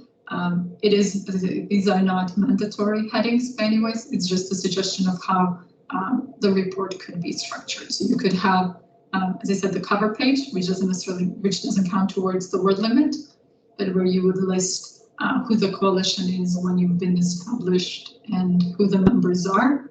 You would have an introduction paragraph, which would be like the summary, summarizing what are the issues that you're raising. And you would include the methodology and how you have collected the information. You would provide the national UPR context, but very specific in relation to the issues in the report. So what is the context for child rights that you want to highlight? And then you would have, as we said, we'd usually choose 3 to 4 child rights issues, and then you would list them in order. So let's say if you're focusing on if you would focus on the right to education, you would start with that. You would provide what is a normative and institutional framework to kind of like contextualize the issue. What is the contextual, the context for children to access education in Somalia? You would provide information on the implementation since the previous UPR. And this is why it's important to look into the previous report, both like reports that have been received from the state, but very specifically the report that came, the outcomes from the Human Rights Council and what the recommendations have been, and whether Somalia has accepted those recommendations or not, and and especially for the ones that have been supported by Somalia, what has been what is their status now, and has there been progress done towards implementing them? You could specify the groups particularly affected. I think within the report that you will be submitting, it will obviously be children very specifically, but if there are specific groups of children that are more affected, maybe if you decide to raise the issue of FGM or early marriages, it might be that girls are more affected and are more a specific group that is affected by that, by the lack of implementation of those rights. You would also be listing any remaining challenges or any new challenges that have come up that are making it difficult to implement that right, and that is used in order to justify the recommendation that you would be providing. And as we spoke before, that recommendation has to be smart, and you could follow the same format for the other child rights issues that you use as well. It's always good to use very concrete examples. OECHR will usually not reflect the examples afterwards in the summary report, but the examples are kind of what give credibility to the report, to the NGO report, and make it clear that it is a reliable report that OECHR should lift up in the summary. This is it in terms of the format of the report itself. Are there any questions?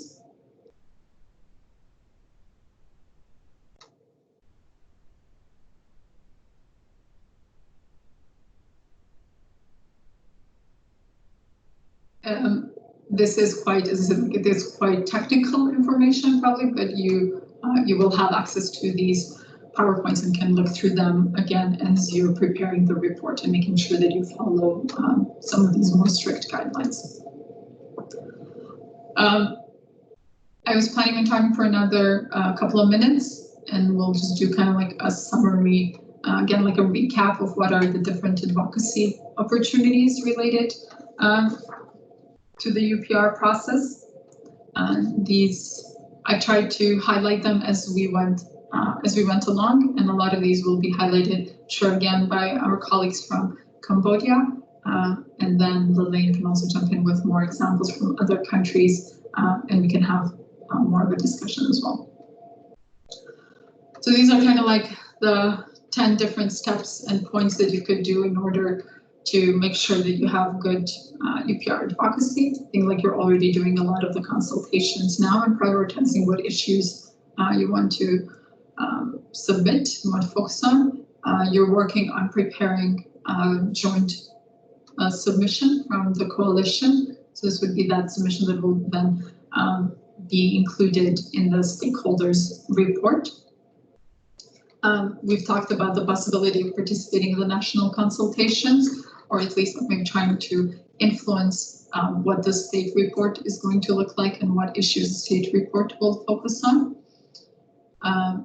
You could do a lot of that coordinated and targeted pre-session advocacy, and this is when you should look into what governments have provided, what kind of questions have the governments provided, advanced questions have governments asked before, and what governments have provided specific child rights recommendations to Somalia before, and then try to identify these governments and target them in your advocacy. And this would be both advocacy advocacy with the embassies in Somalia, advocacy with the capitals, and then also advocacy in Geneva. And Save the Children does have an office in Geneva that can support with liaising and with contacting the different Geneva missions there and making sure that they have access to your report. Usually, so the report will be about 10 pages. You would try to make a fact sheet of maybe 1 or 2 pages where you're just highlighting the more salient points, because as you probably can imagine, a lot of the diplomats will not necessarily take the time to read all the 10 pages, but if you provide it in 1 or 2 pages, that will make it much more easier for them to digest the information and to make sure that they pass it on to their capitals and to their missions in Geneva. Yeah, you could, there will be the UPR info pre-session in Geneva, which usually happens about 3 months prior to the review itself, so early in 2021. And you could participate in that or make sure that you influence the participation in that and the issues that are raised during the UPR info pre-session.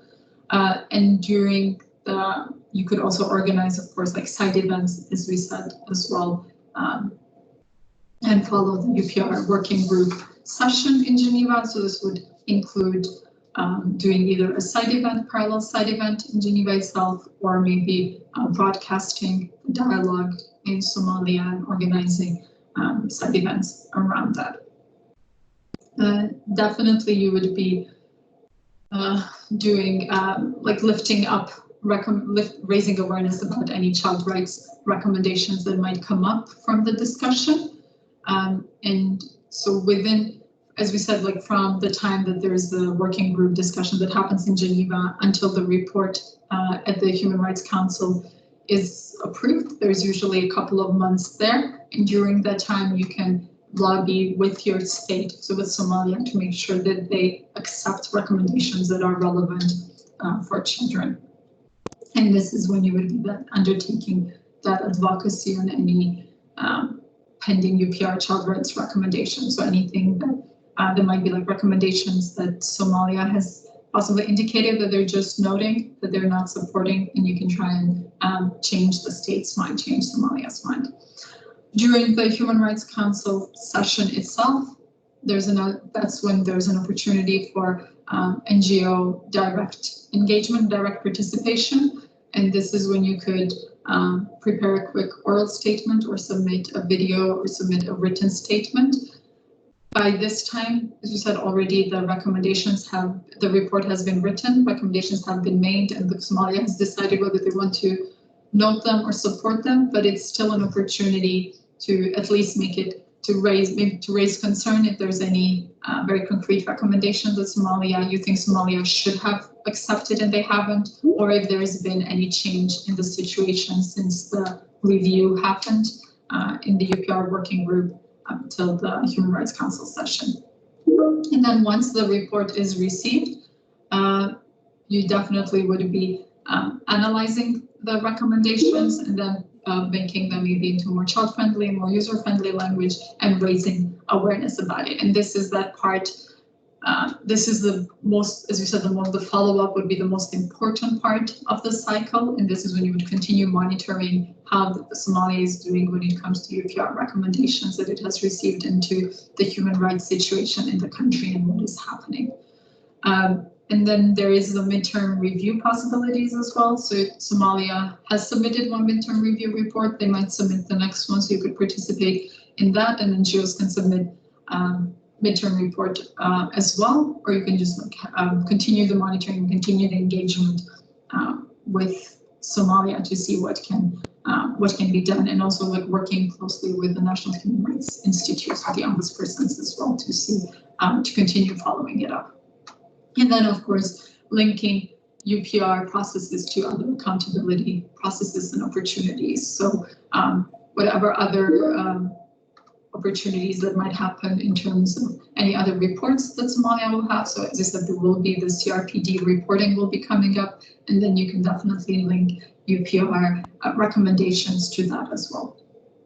So this is kind of just a quick summary of all the different advocacy opportunities. And this ends my presentation as well. I think it's a great time because I see that our colleagues from Cambodia have also joined us, and they will be giving a bit more concrete examples on what the process has looked like in Cambodia, since they have recently engaged with the UPR process with the coalition and have done a lot of the advocacy around it as well. So they'll walk us through that, and we can also hear from, as Lily mentioned, like from Myanmar's example as well. This is just a couple of links where you can get a bit more information. A lot of the guidance has been summarized in the presentation, but I think especially some of the, like the first link on the documents related to the previous and current UPR cycle would definitely be something that you should be specifically looking at and checking what the recommendations have been and what the previous reports have been. And this concludes my presentation. If there are any burning questions, if not, I assume we can pass on to our colleagues in Cambodia.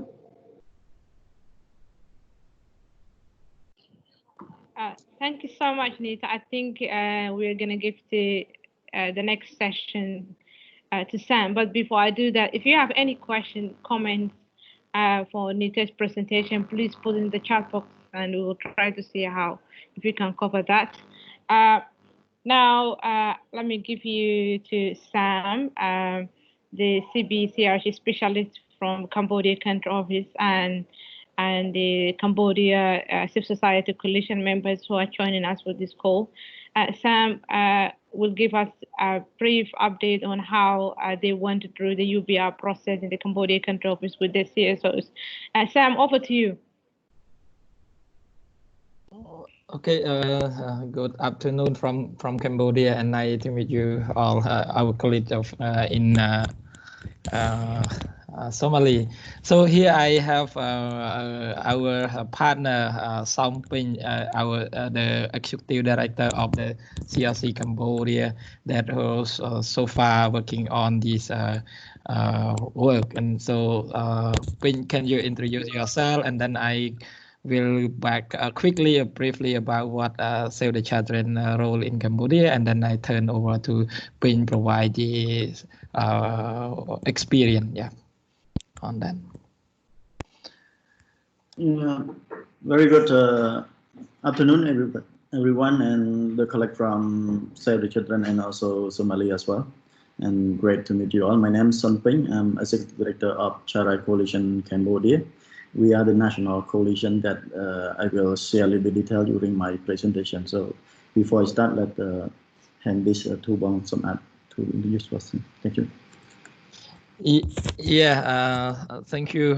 You may know that Save the Children work in Cambodia so far, and we identify the two platforms to work on the process of child rights. One is the CLC child rights report, and the other one is also the UPR process. And in the two work approach that in Cambodia currently we work with the CSO as a coalition, who like example like CLC Cambodia. We work with so far since the start of the working in Cambodia, and currently the way that we work, we provide with financial support and then technical support and engage in the process of dialogue and advocacy at the national level. This is what our role. And with the new idea and design, we also with the next phase of a new project, we continue to leverage our work and continue working on this platform, the UPR and the CLC report as well. This is what we have been support, and I think it saves time. I think our colleague really want to see how the CSO able to engage in this platform. I think I hand over to Ben, provide a example and what we have been done so far and what is the next and challenge all the phase. So please, Ben, go ahead with your presentation. Thank you. Yeah, actually I'm supposed to share my share screen, but it's maybe a problem to open my share screen. So I don't know how to fix. Sorry. Perhaps you can exit and go back again. Okay. Yeah. Actually, I tried to switch on. Sorry, everyone. Wait a few minutes. Yeah. Yeah, sorry.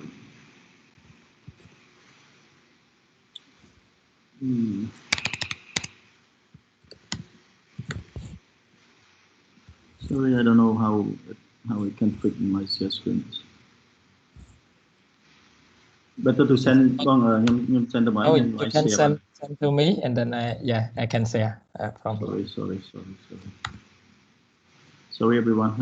Maybe I can start before my share screen proceed on.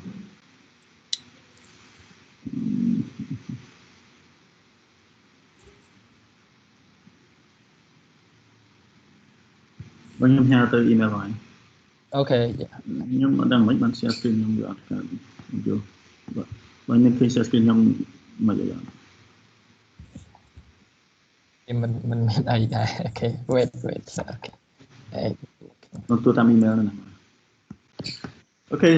Before share screen is start, maybe I can start first. So my name is Son Ping. I'm Executive Director of Child Rights Coalition Cambodia.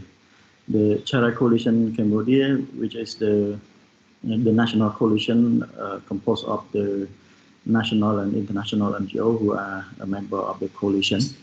So actually, our vision and our vision and mission, we are more focused on the advocacy work, especially our vision for the next 5 years. Especially, we are tied with our strategic plan, which is every child freely enjoy and exercise their right as with dignity and with their full potential. So our mission is more reliable on to realize the children's rights through uphold the accountability of duty bearer. So among 60 organizations who are member of us, we have 42 members are the national NGO and 18 are the international NGO. So I think from what we have experienced with the engagement with the UN human rights bodies and mechanism. Actually, we engage with the three main bodies, which is the treaty-based body and also the charter-based body as well. So among those two structure of the UN human rights mechanism and body, we actively engage with the UN Committee on the Right of the Child, and also with the UPR's Universal Periodic Review process. And we also actively engage with the Special Rapporteur as well, especially the Special Rapporteur who have the country mandate in Cambodia, which is the Rona Smith, Professor Rona Smith. So within this three body, we actually actively with the COC committee that we currently submit the 10-year report to the UN Committee on the Right of the Child for to ask the alternative report, and we also support the Children and Youth-led network to submit their own child report to the UN Committee on the Right of the Child as well. So I think from this experience, we realize that it's very important to raise our voice, especially on behalf of the Child Rights Coalition as the child right-led coalition at the national level. We can urge to the committee to raise some particular recommendation to include in the concluding observation and the session that they will conduct with the government before they issue the concluding observation. And our role for this actually I can separate into three steps. First is when the state party start to develop their own report. So that is our entry point to influence the state to integrate our general concern and the recommendation in their state report before they submit to the UN committee. And the second step is to develop our own report, which is the alternative report that we develop among our coalition with the endorsement and actively involvement from our member. And we can claim it is the independent report from the CSO as well. And then the third, which is the support to the Child and Youth-led network to enable them to submit their own report to the committee as well.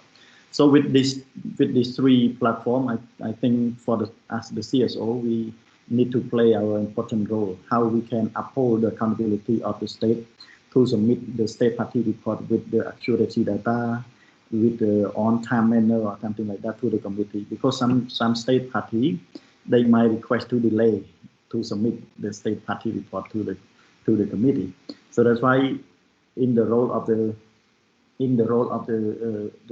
coalition, we need to ensure that the state are able to submit their own report with this technical support from the UNICEF, from the UPR, and we the CSO, how we can influence the state to submit their own state party report to the UN Committee on the Right of the Child. And the second, if our concern and recommendation were not properly included in the state party report, then we can submit our parallel report, which is we can call alternative report or NGO report to the committee. And we are able to support the Child and Youth Network to submit their own report as well. So with these three platforms, we can influence the committee to have confidence enough to influence and talk with the government during the session, plenary session with the government, and also issue with the comprehensive concluding observation with incorporate and accommodate our recommendation in their concluding observation as well. So I think this is what we have experienced with the engagement, with our engagement with the treaty body, especially the UN Committee on the Right of the Child. So I think to expand the child right, how we can control. Bang Sumat, ada slide 12 បានទេបង ada slide 12 Okay. Yeah. សុំទោសបងសុំទោសខ្ញុំ briefing លើនោះតិចហើយតមក Sorry everyone, actually there is the technical error. The slide number 12. Slide number 12. Okay. I think maybe because of the interest of the time, maybe I can move to our experience with the our engagement with the UPR, Universal Periodic Review. Next slide, please. Actually, next slide. Could you get next slide? Yeah. And hold on. Actually, as Nita had mentioned, that the UPR's mechanism, which is the universal review on the human rights issue. So that's why when we said human rights situation, so which is also include the child rights situation within this mechanism as well. So how we, as we are a child rights focused organization, how we can influence the UPR mechanism to mainstreaming and integrate our child rights recommendation in their reviewing process. So this is one that I can urge you to think that the UPR mechanism is very important to include and integrate and expand our child rights land in the UPR mechanism. And the second, from what we have experienced, the UPR is the peer review on the human rights situation. It means that it is the state-led review process. It means that all UN state members have a mandate to review each other. So that's why I think this is the process that state-led review process on the human rights situation. And this is the four-year half period that we can urge, and we have opportunity to bring the child rights situation to the UN, to the UN Human Rights Council through the UPR's mechanism as well. So next slide. So from sorry. Actually, from Nita had mentioned, actually there are three main sources that need to be submitted for pre-review document to the UPR working group. So the first, we can say that the stakeholder reports, which is the report that can be submitted by the CSO, can be jointly submit or individual submit to the UPR working group through the OCHO, and also the other source is the UN compilation report. I think the UN at the country home, they also have the one compilation report and submit to the UPR working group as well to express their observation on the child rights, on the human rights situation at the country home and submit to the UPR working group. And the third component is, which is the national report. I think in Cambodia context, we also have a leading body, especially the UN Human Rights Committee, which is the government body who are the leading process to produce the national report. So I think from those three components, we are the CSO, especially the child rights focused organization. We can engage in all initiative around related to producing the three statements. For instance, when the other sector CSO, when the CSO for the other sector, that we can engage as much as possible with the other CSO as well when they produce the stakeholder report. And we also can talk directly and can send our CSO report to the UN as well. So the UN can incorporate our input from our report into their compilation report before they submit to the UPR working group.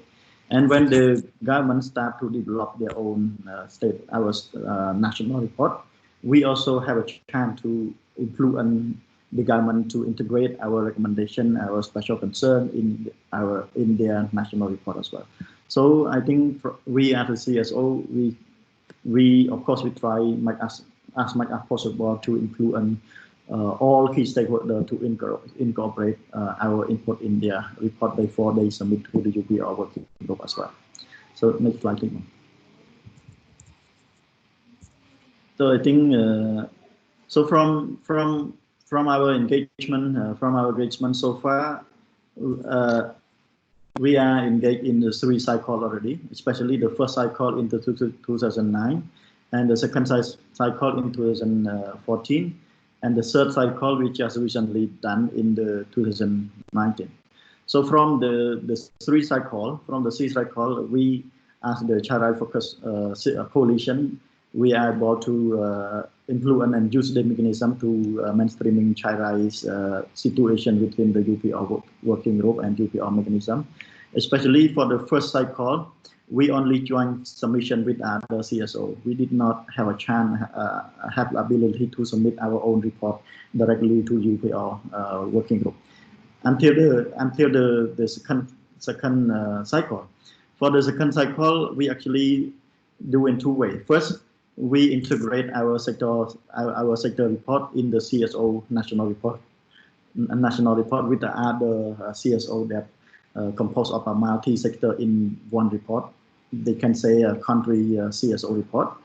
And we also try to submit our own submission, our own sector submission, especially our submission related to child rights situation directly to the UPR working group as well. And for the third cycle last year, especially 2019, we are very fully engaged in the UPR's process.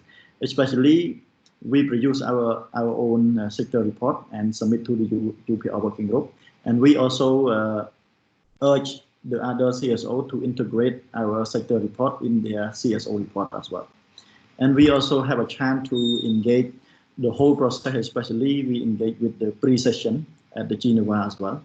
I myself, who are the one to participate and influence the UN state member during the pre-session, to urge them that they can raise any possible recommendation and suggestion and concern during the session with the government, with our government as well. Yeah. So next slide, please. So next slide.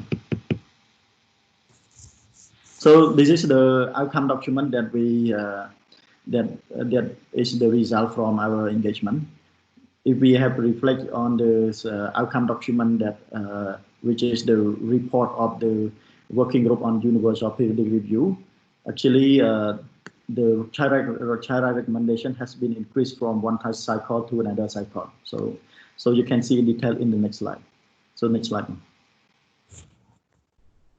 Actually, from the three cycle that we engaged, especially in the first cycle, in the second cycle, and the third cycle just recently done in the last year. Actually, in the first cycle, we reflect in the outcome document that adopted by the UN Human Rights Council.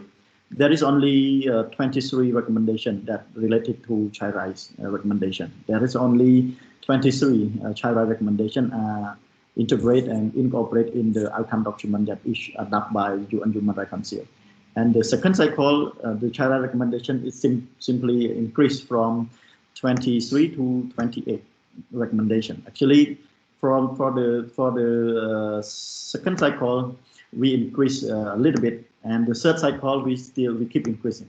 So I think within the quantitative, we also observe that most of the child rights recommendation in the third cycle seem to be very specific than the first cycle and the second cycle. Sometimes the first cycle and second cycle, it just rest the recommendation in general. But for the third cycle, we can realize that there is some specific recommendation that the UN state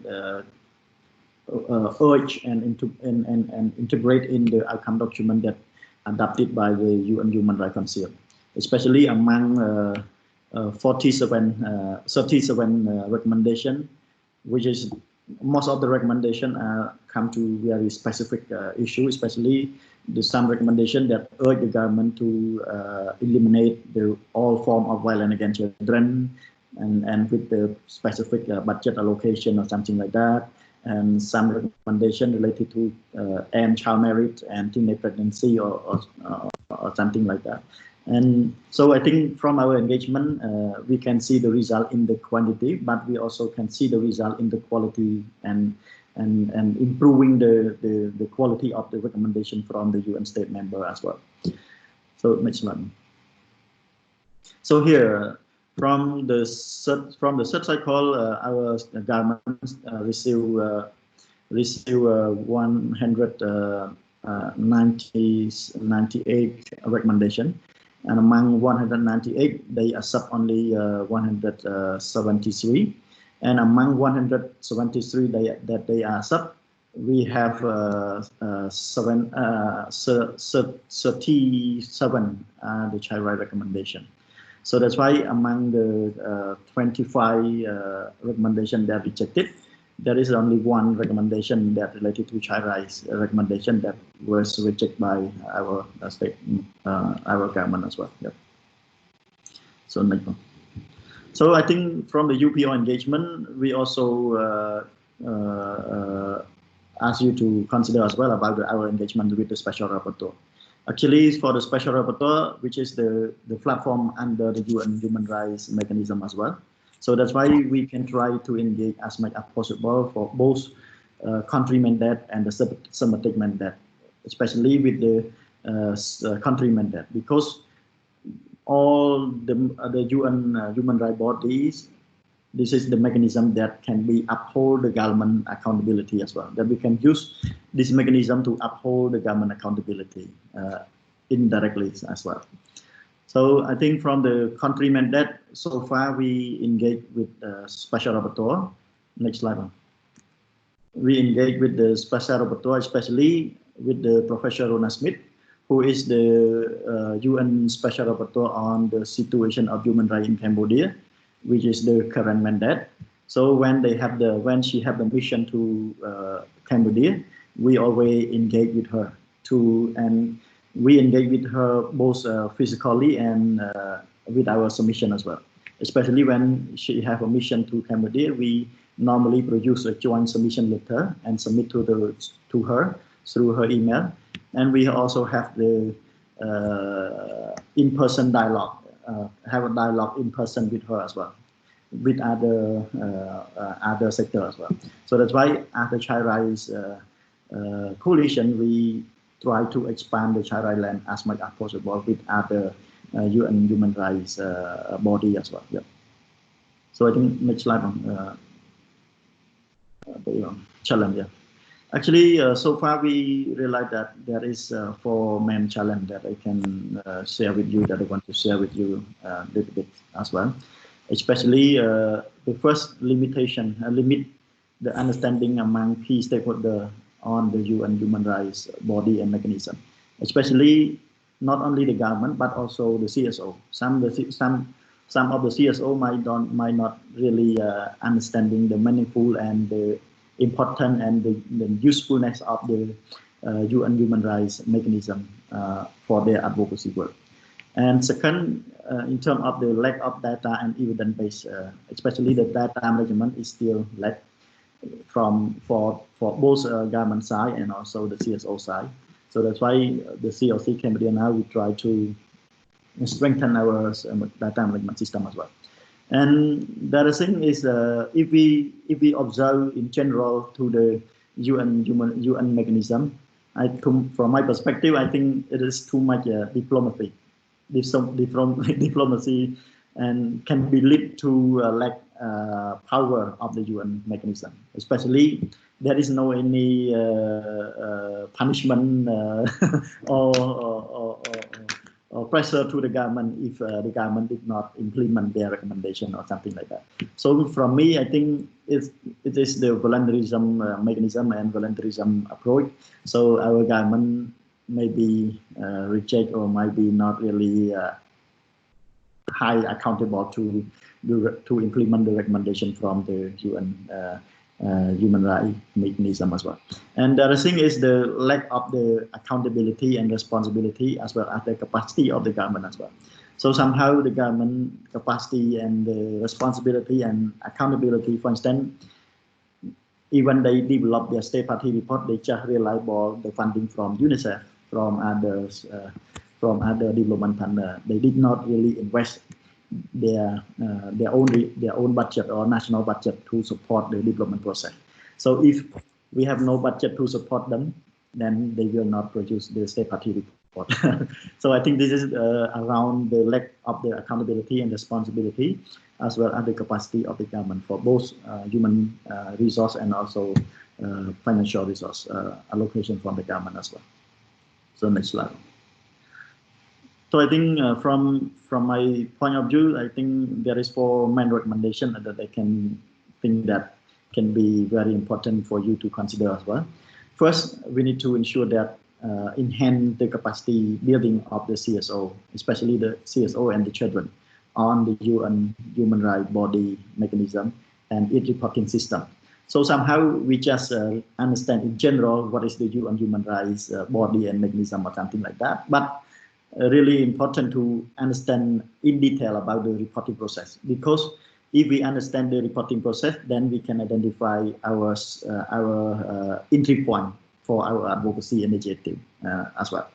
And the second, we need to strengthen our data management and evidence base for our organization as well, especially for the CSO and for the children as the right holder, because we, the CSO and the children, who are the one can provide parallel information, we can submit alternative report or children report to the UN committee or to the other UN mechanism as well.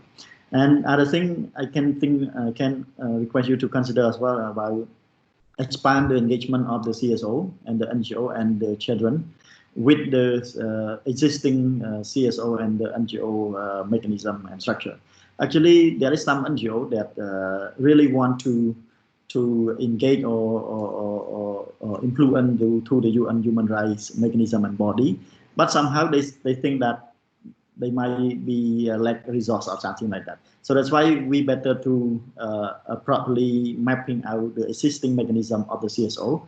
So unless we can join or we can submit an individual report if we have a capacity or something, but somehow we can join with other CSOs as well to provide more power and more influencing to our submission as well.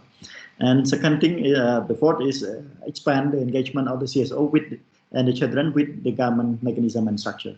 For instance, somehow from my previous experience, we try to ignore our engagement and our influencing during the government develop their own state party report.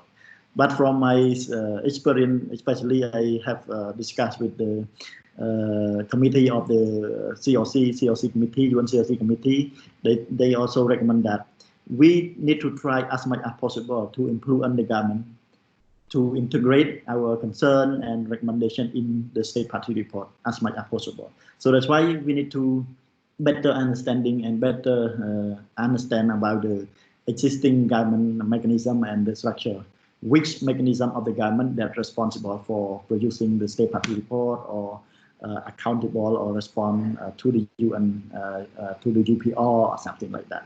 So I think this is the 4 recommendations that can be considered, that I can request for your consideration as well when you develop a roadmap or advocacy roadmap for this as well. Yeah. So I think that is all from my side. Unless you have any clarification question or something. Before I hand to your question, please apologize me for technical error. Actually, we try to prepare our presentation, and I will share my presentation to you all as well. And then I'm happy to keep you all in touch if you have any kind of clarification and further discussion as well in name of Child Rights Coalition Cambodia. Thank you. Yeah, thank you, Quinn. I just add a little bit on that. So far, I think this progress is not only a support from Save the Children in Cambodia, but also other support from the NGO, international NGO in Cambodia to the CLC Cambodia to move forward on this achievement so far. I think this is what I want to highlight, not only us alone, but the other also contributing the process. Yeah. Thank you. So hand over to. Actually, could I add a little bit more? Actually, as Bang Samad had mentioned that there is not only Save Children support alone. We also buy in the commitment and the ownership among our members as well. So especially to enable us to submit our alternative report, there is the contribution from our member for both technical and financial support, even small or big amount or something like that. So this is very important as well that I can request for your consideration is we need to build our own accountability and also ownership among our coalition member or a network member as well, if you have a network member in your countries. Yeah, thank you.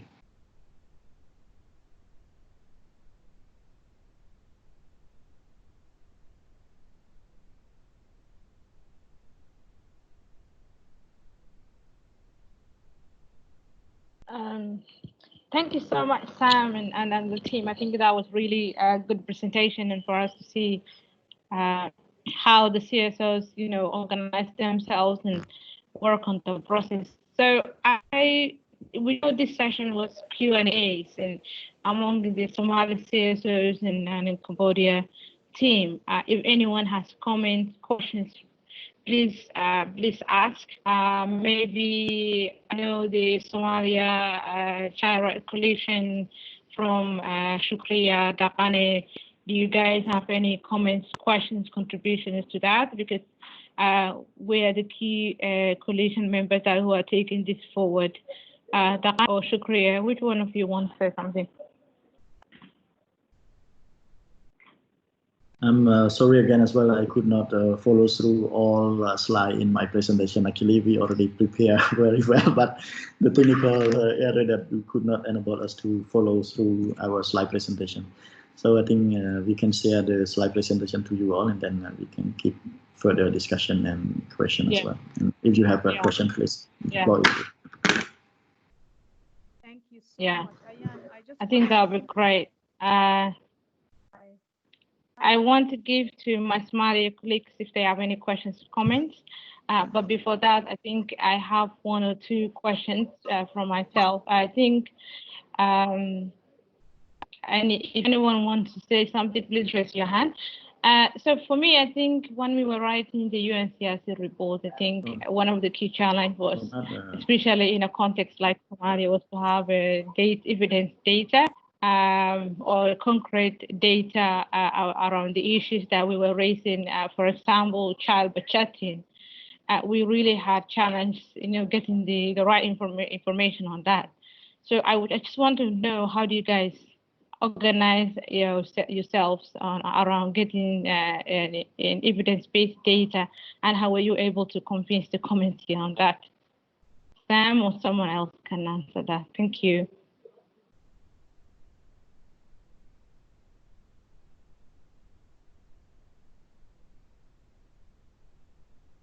Okay, any other question?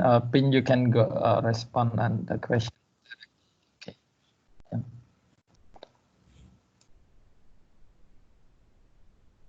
I think we can combine them later. You can go ahead.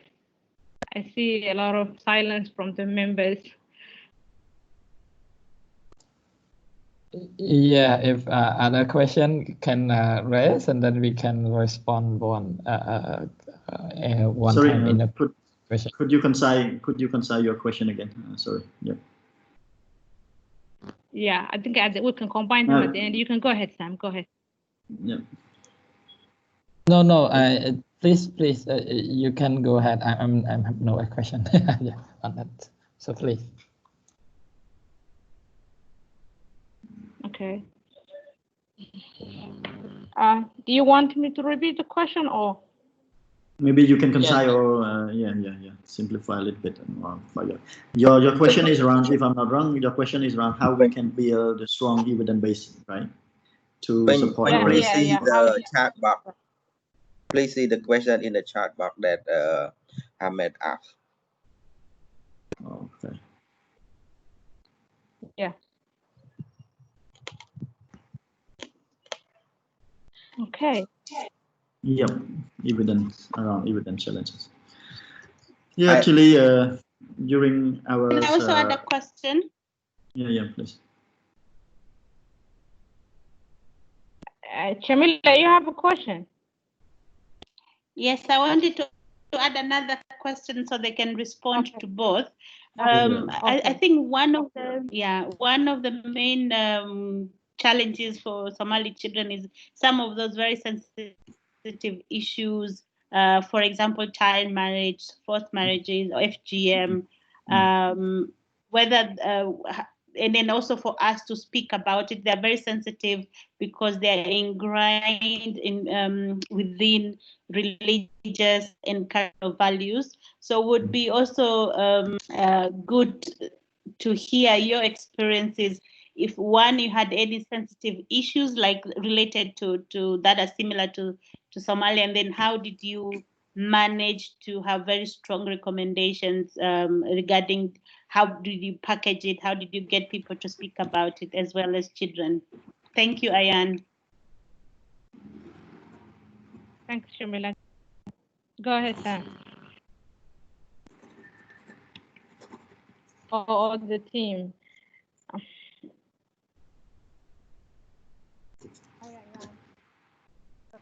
Yeah, Ping, and also we have Bong Thida also the one who are involved in the process. So yeah, actually, I can respond to the question, or we can have some more question before I respond. Challenge. Actually, from now, I have I can catch up that there is 3 questions. First is how we can build our strong evidence when we produce our report. And second question is how we organize ourselves and how we can be ready to submit our report to the UN human rights body, especially through the UPR working group, and also for the specific issue, especially the child marriage and other specific issue, how we can collect the data and urge everyone to be a part of our submission process. So I think related to the evidence-based,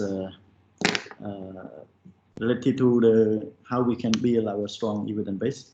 Within the coalition, we actually have the child rights monitoring platform, especially we have an online child rights monitoring system that is the platform that can be collect the information from our members. So all of our members, they have their own username and password, so they can log in the platform, can input any data that can be accommodate to our specific tool and template within the system as well. Especially we cluster the system by 5 semantic based on the 5 cluster of the UNCRC. Civil rights freedom, we have alternative care, we have education, health, special protection measure, or something like that. So that's why we allocate our members based on their semantic in charge. So in each semantic cluster, they collect the data based on their semantic responsibility.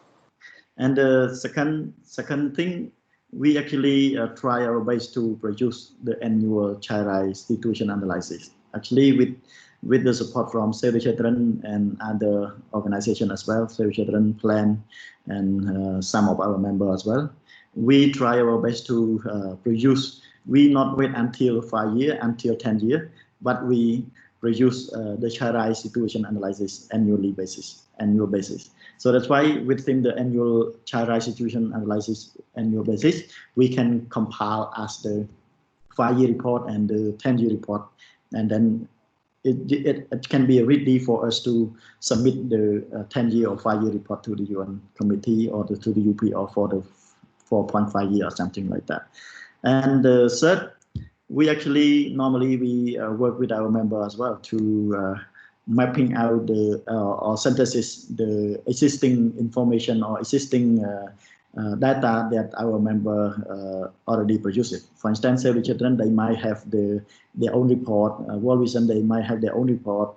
Plan International, they might have their own report. So we are the coalition, how we can synthesis and compile those existing data, come to the coalition level to make the report to the coalition level, and we can use as the evidence base to put in our report.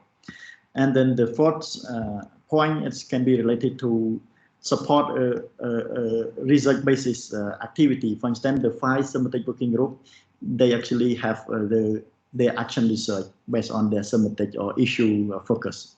For instance, the semantic education, they might have the action research on dropout of school, they might have action research on the enrollments or something like that. So that's why we can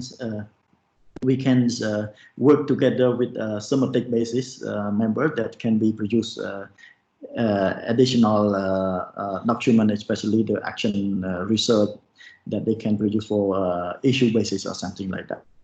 So I think this is the platform that we can build a strong evidence and reference for for analysis when we produce the 10-year or 5-year report submitted to the UN human rights bodies through the committee or through the UPR working group as well. So I think this is how we can build the evidence, and we are not only work with the CSO, but also how we can build the evidence among right holders as well. So that's why we have some approach to support the Child and Youth-led network to produce their own led report as well. Especially, we normally support the Child and Youth-led network to develop child participatory action research. So that's why the children network, the Child and Youth-led network, they can produce their own action research, and also they can combine, or we can generate those input to put in our alternative report as well. So I think this is the way that we can elaborate the evidence that we can put in our alternative report or the country report that we submit to the UPR working group as well. So from second question that how we can organize ourselves, how to be ready for that.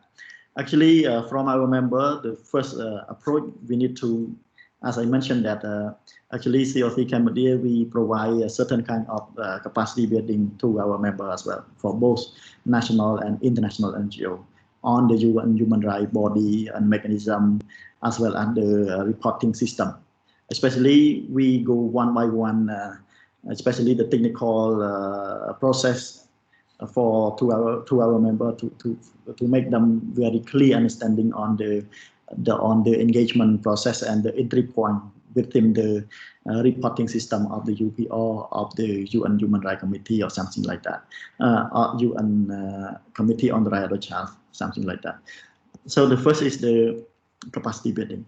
And the second, we also have the mentioned in our strategic plan as well. So within our strategic plan, we also specify some strategic intervention related to develop the alternative report, develop the UPR report, submit to the UN Human Rights Council through the UPR working group, and engage with the special rapporteur. So it can be make us ready when we engage, before we engage with the UN human rights mechanism for all treaty-based or for UPR or special rapporteur that we engage so far. So I think, and we also provide some mentor and coaching to the Child and Youth-led network as well. Actually, currently we are not only work with the CSO, but we also work with the Child and Youth-led network, which is we can empowering the right holder to influence the UN human rights body and mechanism as well. So that's why not only work with CSO, but also work with the right holder. So somehow right holder we can empowering right holder to influence the UN human rights mechanism or something. So from the third question related to specific issue, especially the child marriage, actually so far the UN mechanism, they are not only accept for the multi-sector report, they also accept the sectoral report as well. For instance, we can submit the report that really specific on the particular issue, especially if we want to focus on the child marriage, then we can only focus on those issues, on that issue. And so far from our experience, actually, with the UPR engagement, we not analyze for the whole situation of child rights. We just focus on the main issue, especially for the child marriage. We cluster as a part of the child protection and the violence against children as well.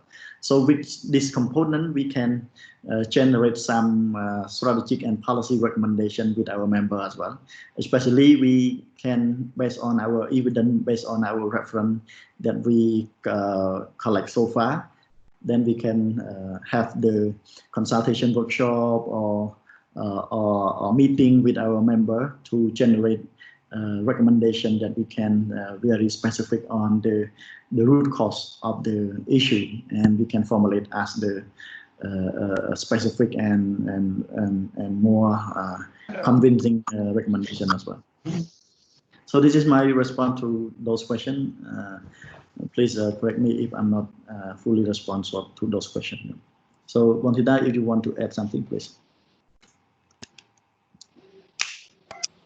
Good point. I have no idea. because you explained all. Okay. Actually, from my perspective, that I want to emphasize, the evidence-based, the strong evidence is very important. But we should also remember that we not the government. We are only the CSO. We are only the non-governmental body. So that's why committees somehow and the UN mechanism somehow they are not expect that our sample size are represent nationwide. We may be only focused on the specific issue and very concise information that we can put in our report, then we can start.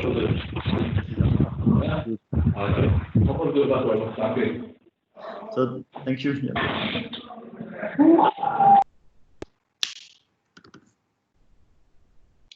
Don't click share screen your mobile.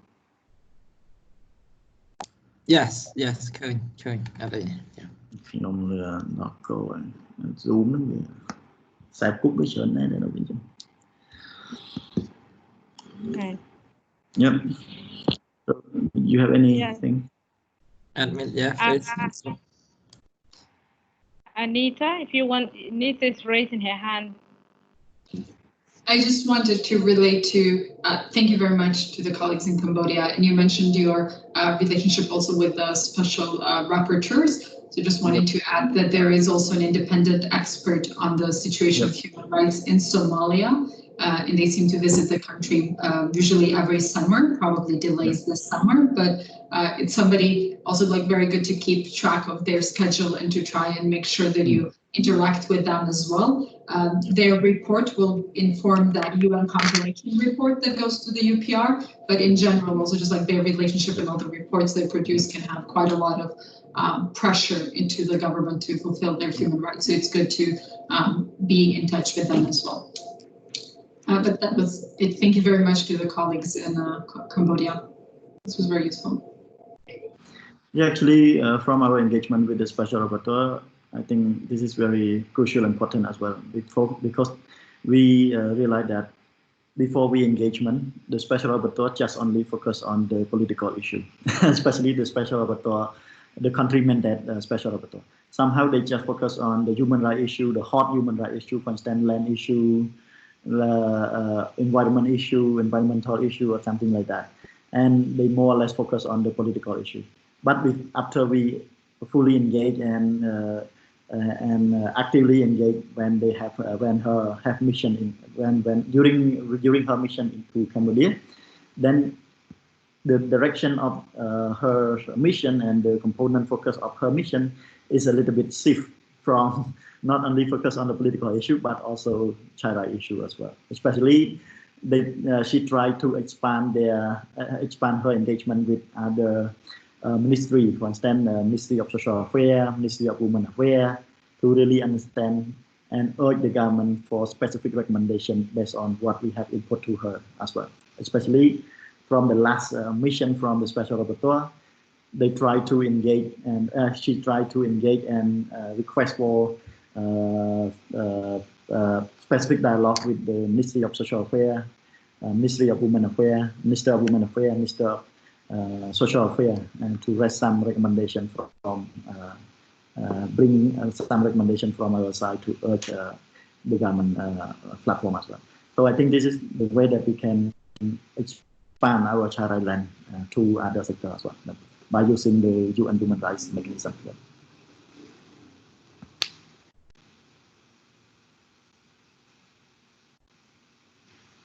So any question, please? If not, we can keep in touch for further discussion. I'm very happy to talk to you all individually, or you can approach me anytime by email or Skype or team, Microsoft Team or something. Propose for specific meeting. I can accommodate as I can. I will try my best. Yeah. Thank you, Sam, and the Cambodia Citizens Coalition. Thank you so much for joining us for the call. I think that was really, really great presentation. I know it's a prayer time in Somalia, so people are throwing out the call, but we were really going to be really quick. If you have any questions for Cambodia team, please put them in the chat box. We will try to answer your question or send you documents, whatever the case will be.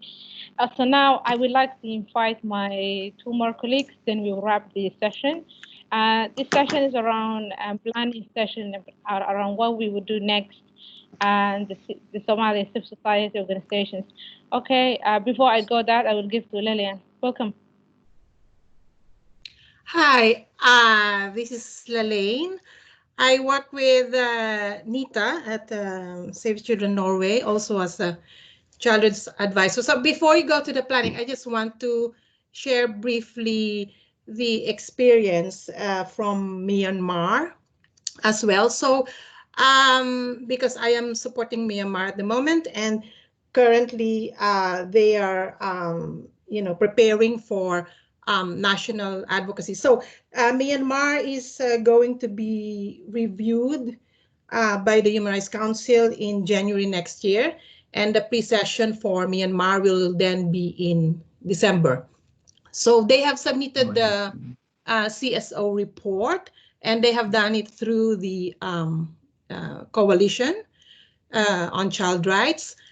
So at the moment, they are starting, or they will be starting national level advocacy. So for now, what they're doing is they are preparing a brief or a fact sheet which they will use for advocacy, both at national level and international level. So this is based on the submission that they have made. So this is like a shorter version, which is very easy to read and understand for the different target audience that they have. So one of the target audience are the embassies in country, and also the permanent missions in Geneva. So we always talk about child-friendly materials, but we should also talk about and develop what's called diplomat-friendly materials, because so the diplomats that we're targeting, they are receiving so much information from other CSOs and also coalitions and other stakeholders. So it's important that we are able to give them information and in a format which is easy for them to read and understand. So they can also advocate for those issues. So for this fact sheet and briefer, we have shared with Myanmar an example from the Philippines, and I'm sure Cambodia can also share theirs, because the Philippine example is perhaps one of the best examples of how to prepare a fact sheet. I was hoping I could share it with you here, maybe later. I will have to ask Nita how to do that. But I can also send it to Nita, and she can share it with you. So it's we can also share our version, because we also have a 2-page fact sheet from the UPR as well. Yeah. Yes, because it should be very focused, like a very brief description of the situation, the solution, the recommendations, and the questions that can be asked by the, for example, the permanent missions in Geneva to the state, during the review, because 10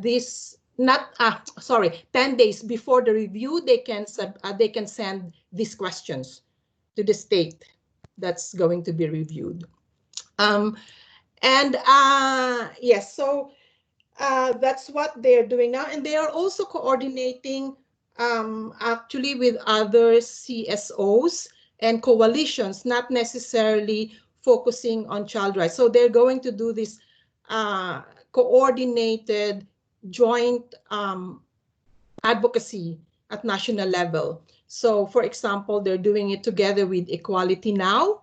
So I think because the challenge might be that the target audience for advocacy might become a little bit fatigued, with the different information, different groups that are approaching them. So they would like to do this in a coordinated manner. And I think Cambodia also pointed out to the importance of actually linking up, coordinating, influencing also other sectoral organizations. So as Nita explained and also Cambodia explained, you have very limited space in the submission, right, to raise different issues. So often what's recommended is just to have between 3 to 5 issues.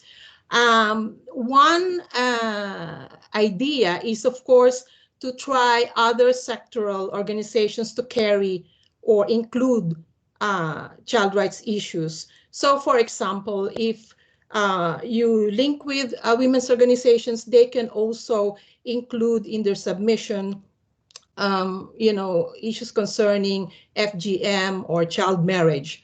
So, and also it would be good to coordinate and link up with organization of persons with disabilities, so they can include issues concerning children with disabilities. So for Somalia, I believe you are part of the Together for Inclusion project, right?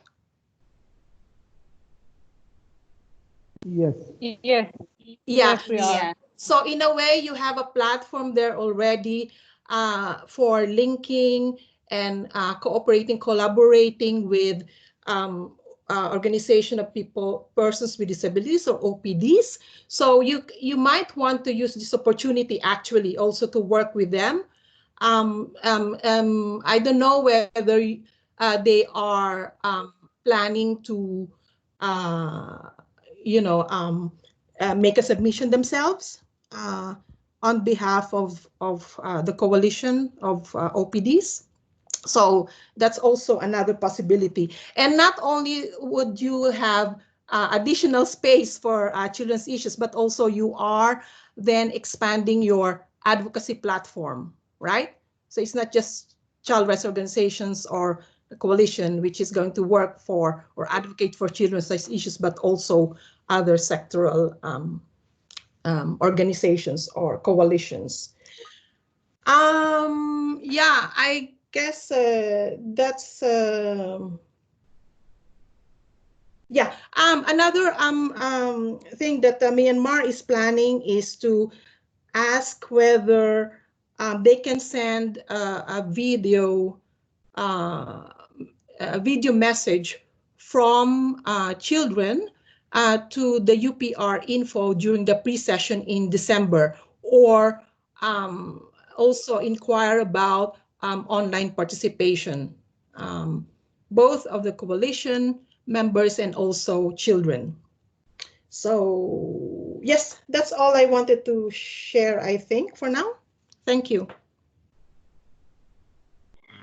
Thank you so much, Lillian. I think that was really great to hear. And I know that at the Somalia CSOs coalitions, we will have more sessions on how discussing the process. And at some point, we may want to reach out again to Cambodia team and also to the other countries that are doing this exercise.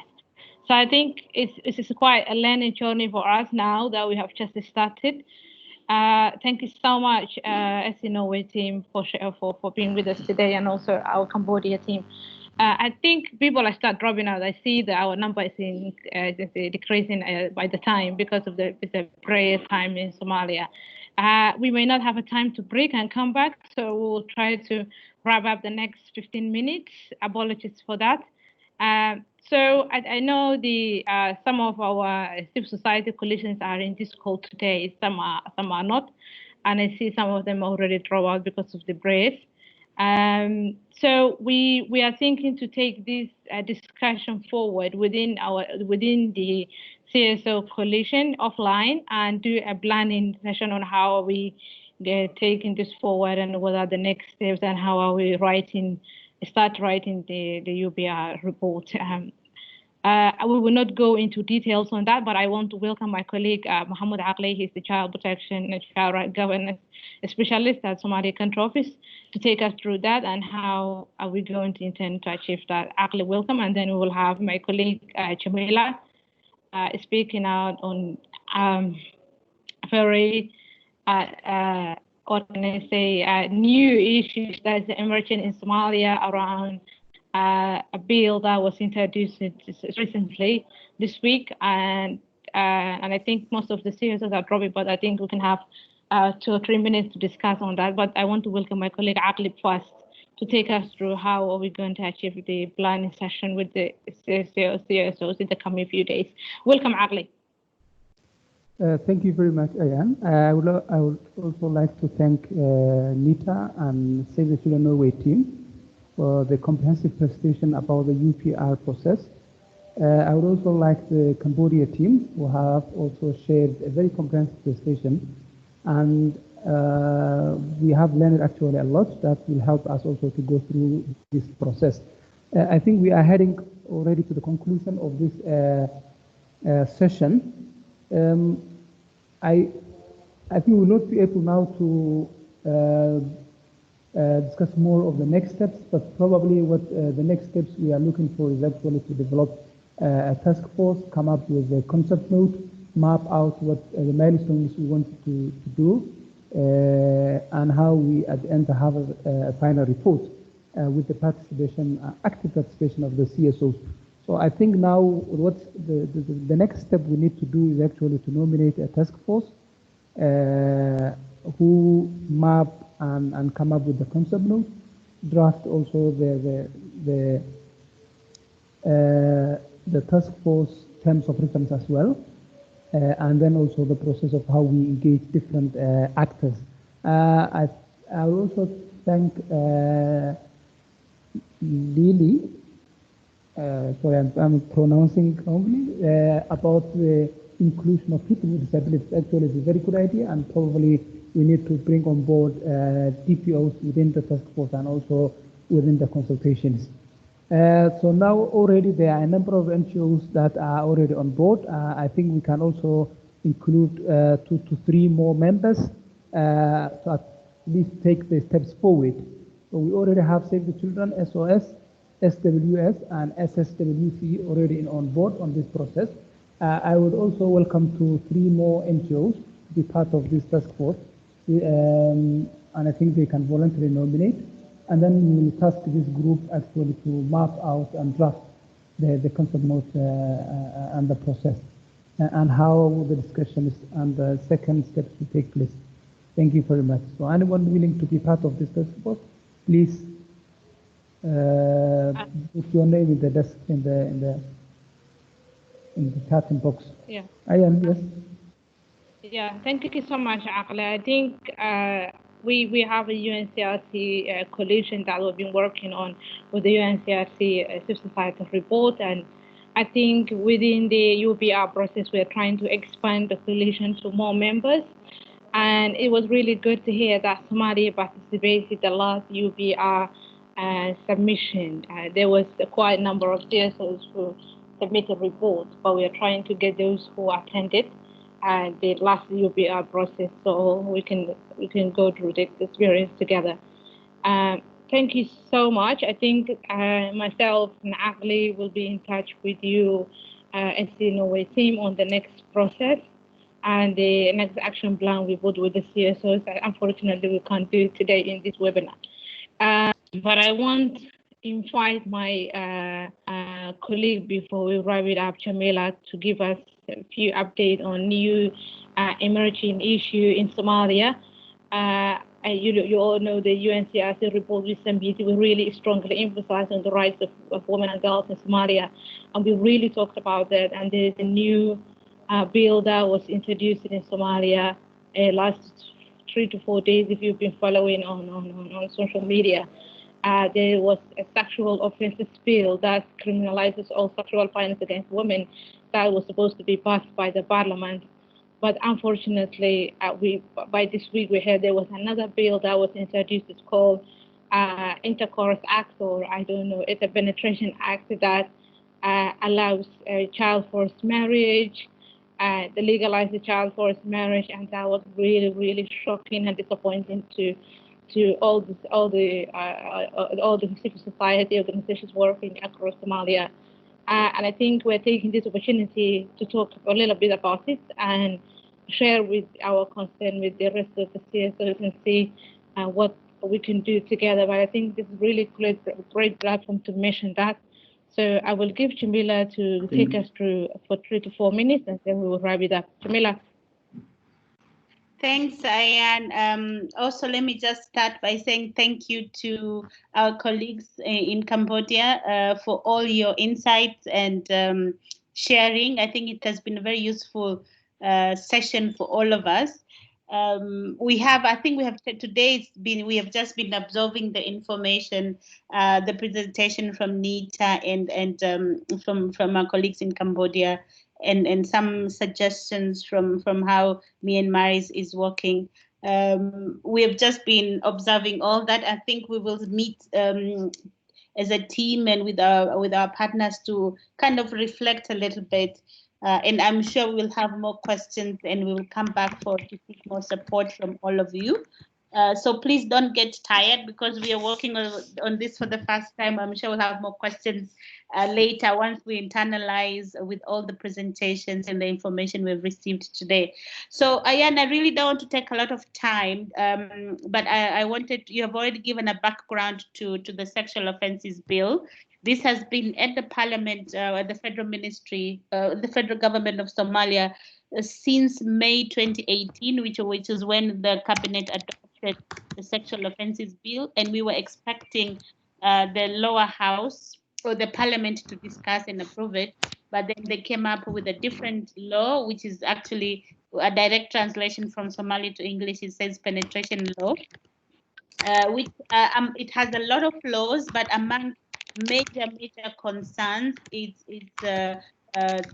gives room for child marriages or forced marriages, and then kind of pushing for that, and then also gender-based violence and other sexual and gender-based violence kind of doesn't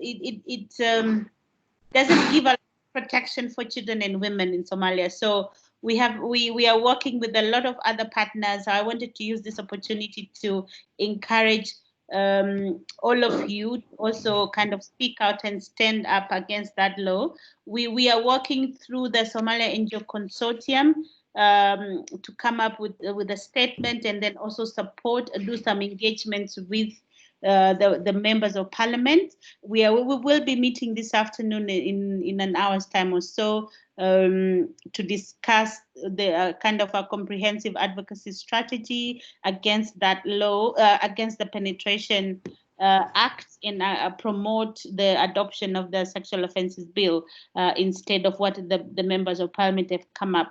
So I wanted to, particularly for my colleagues in Somalia, one, there's an online petition, so I'm encouraging all of you to look for that and sign up.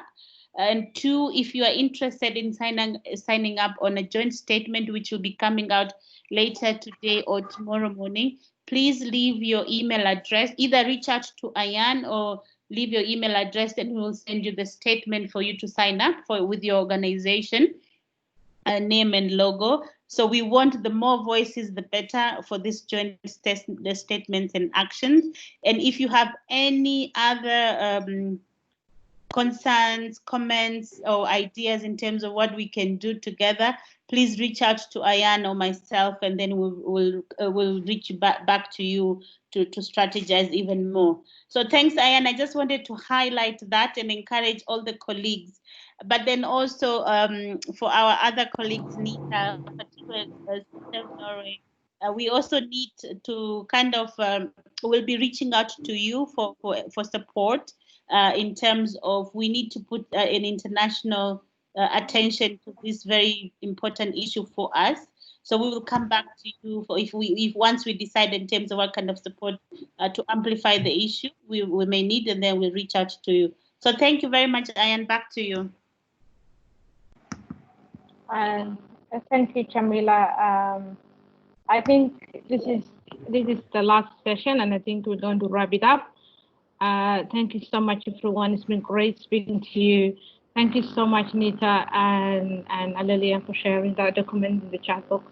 I'll try to email everyone on that. And like I said, just Jamila said, we will be reaching out to you for the process and let you know how we're going to take it forward from here. Thank you so much. It's been really great speaking to you. And until next time, have a great day, everyone.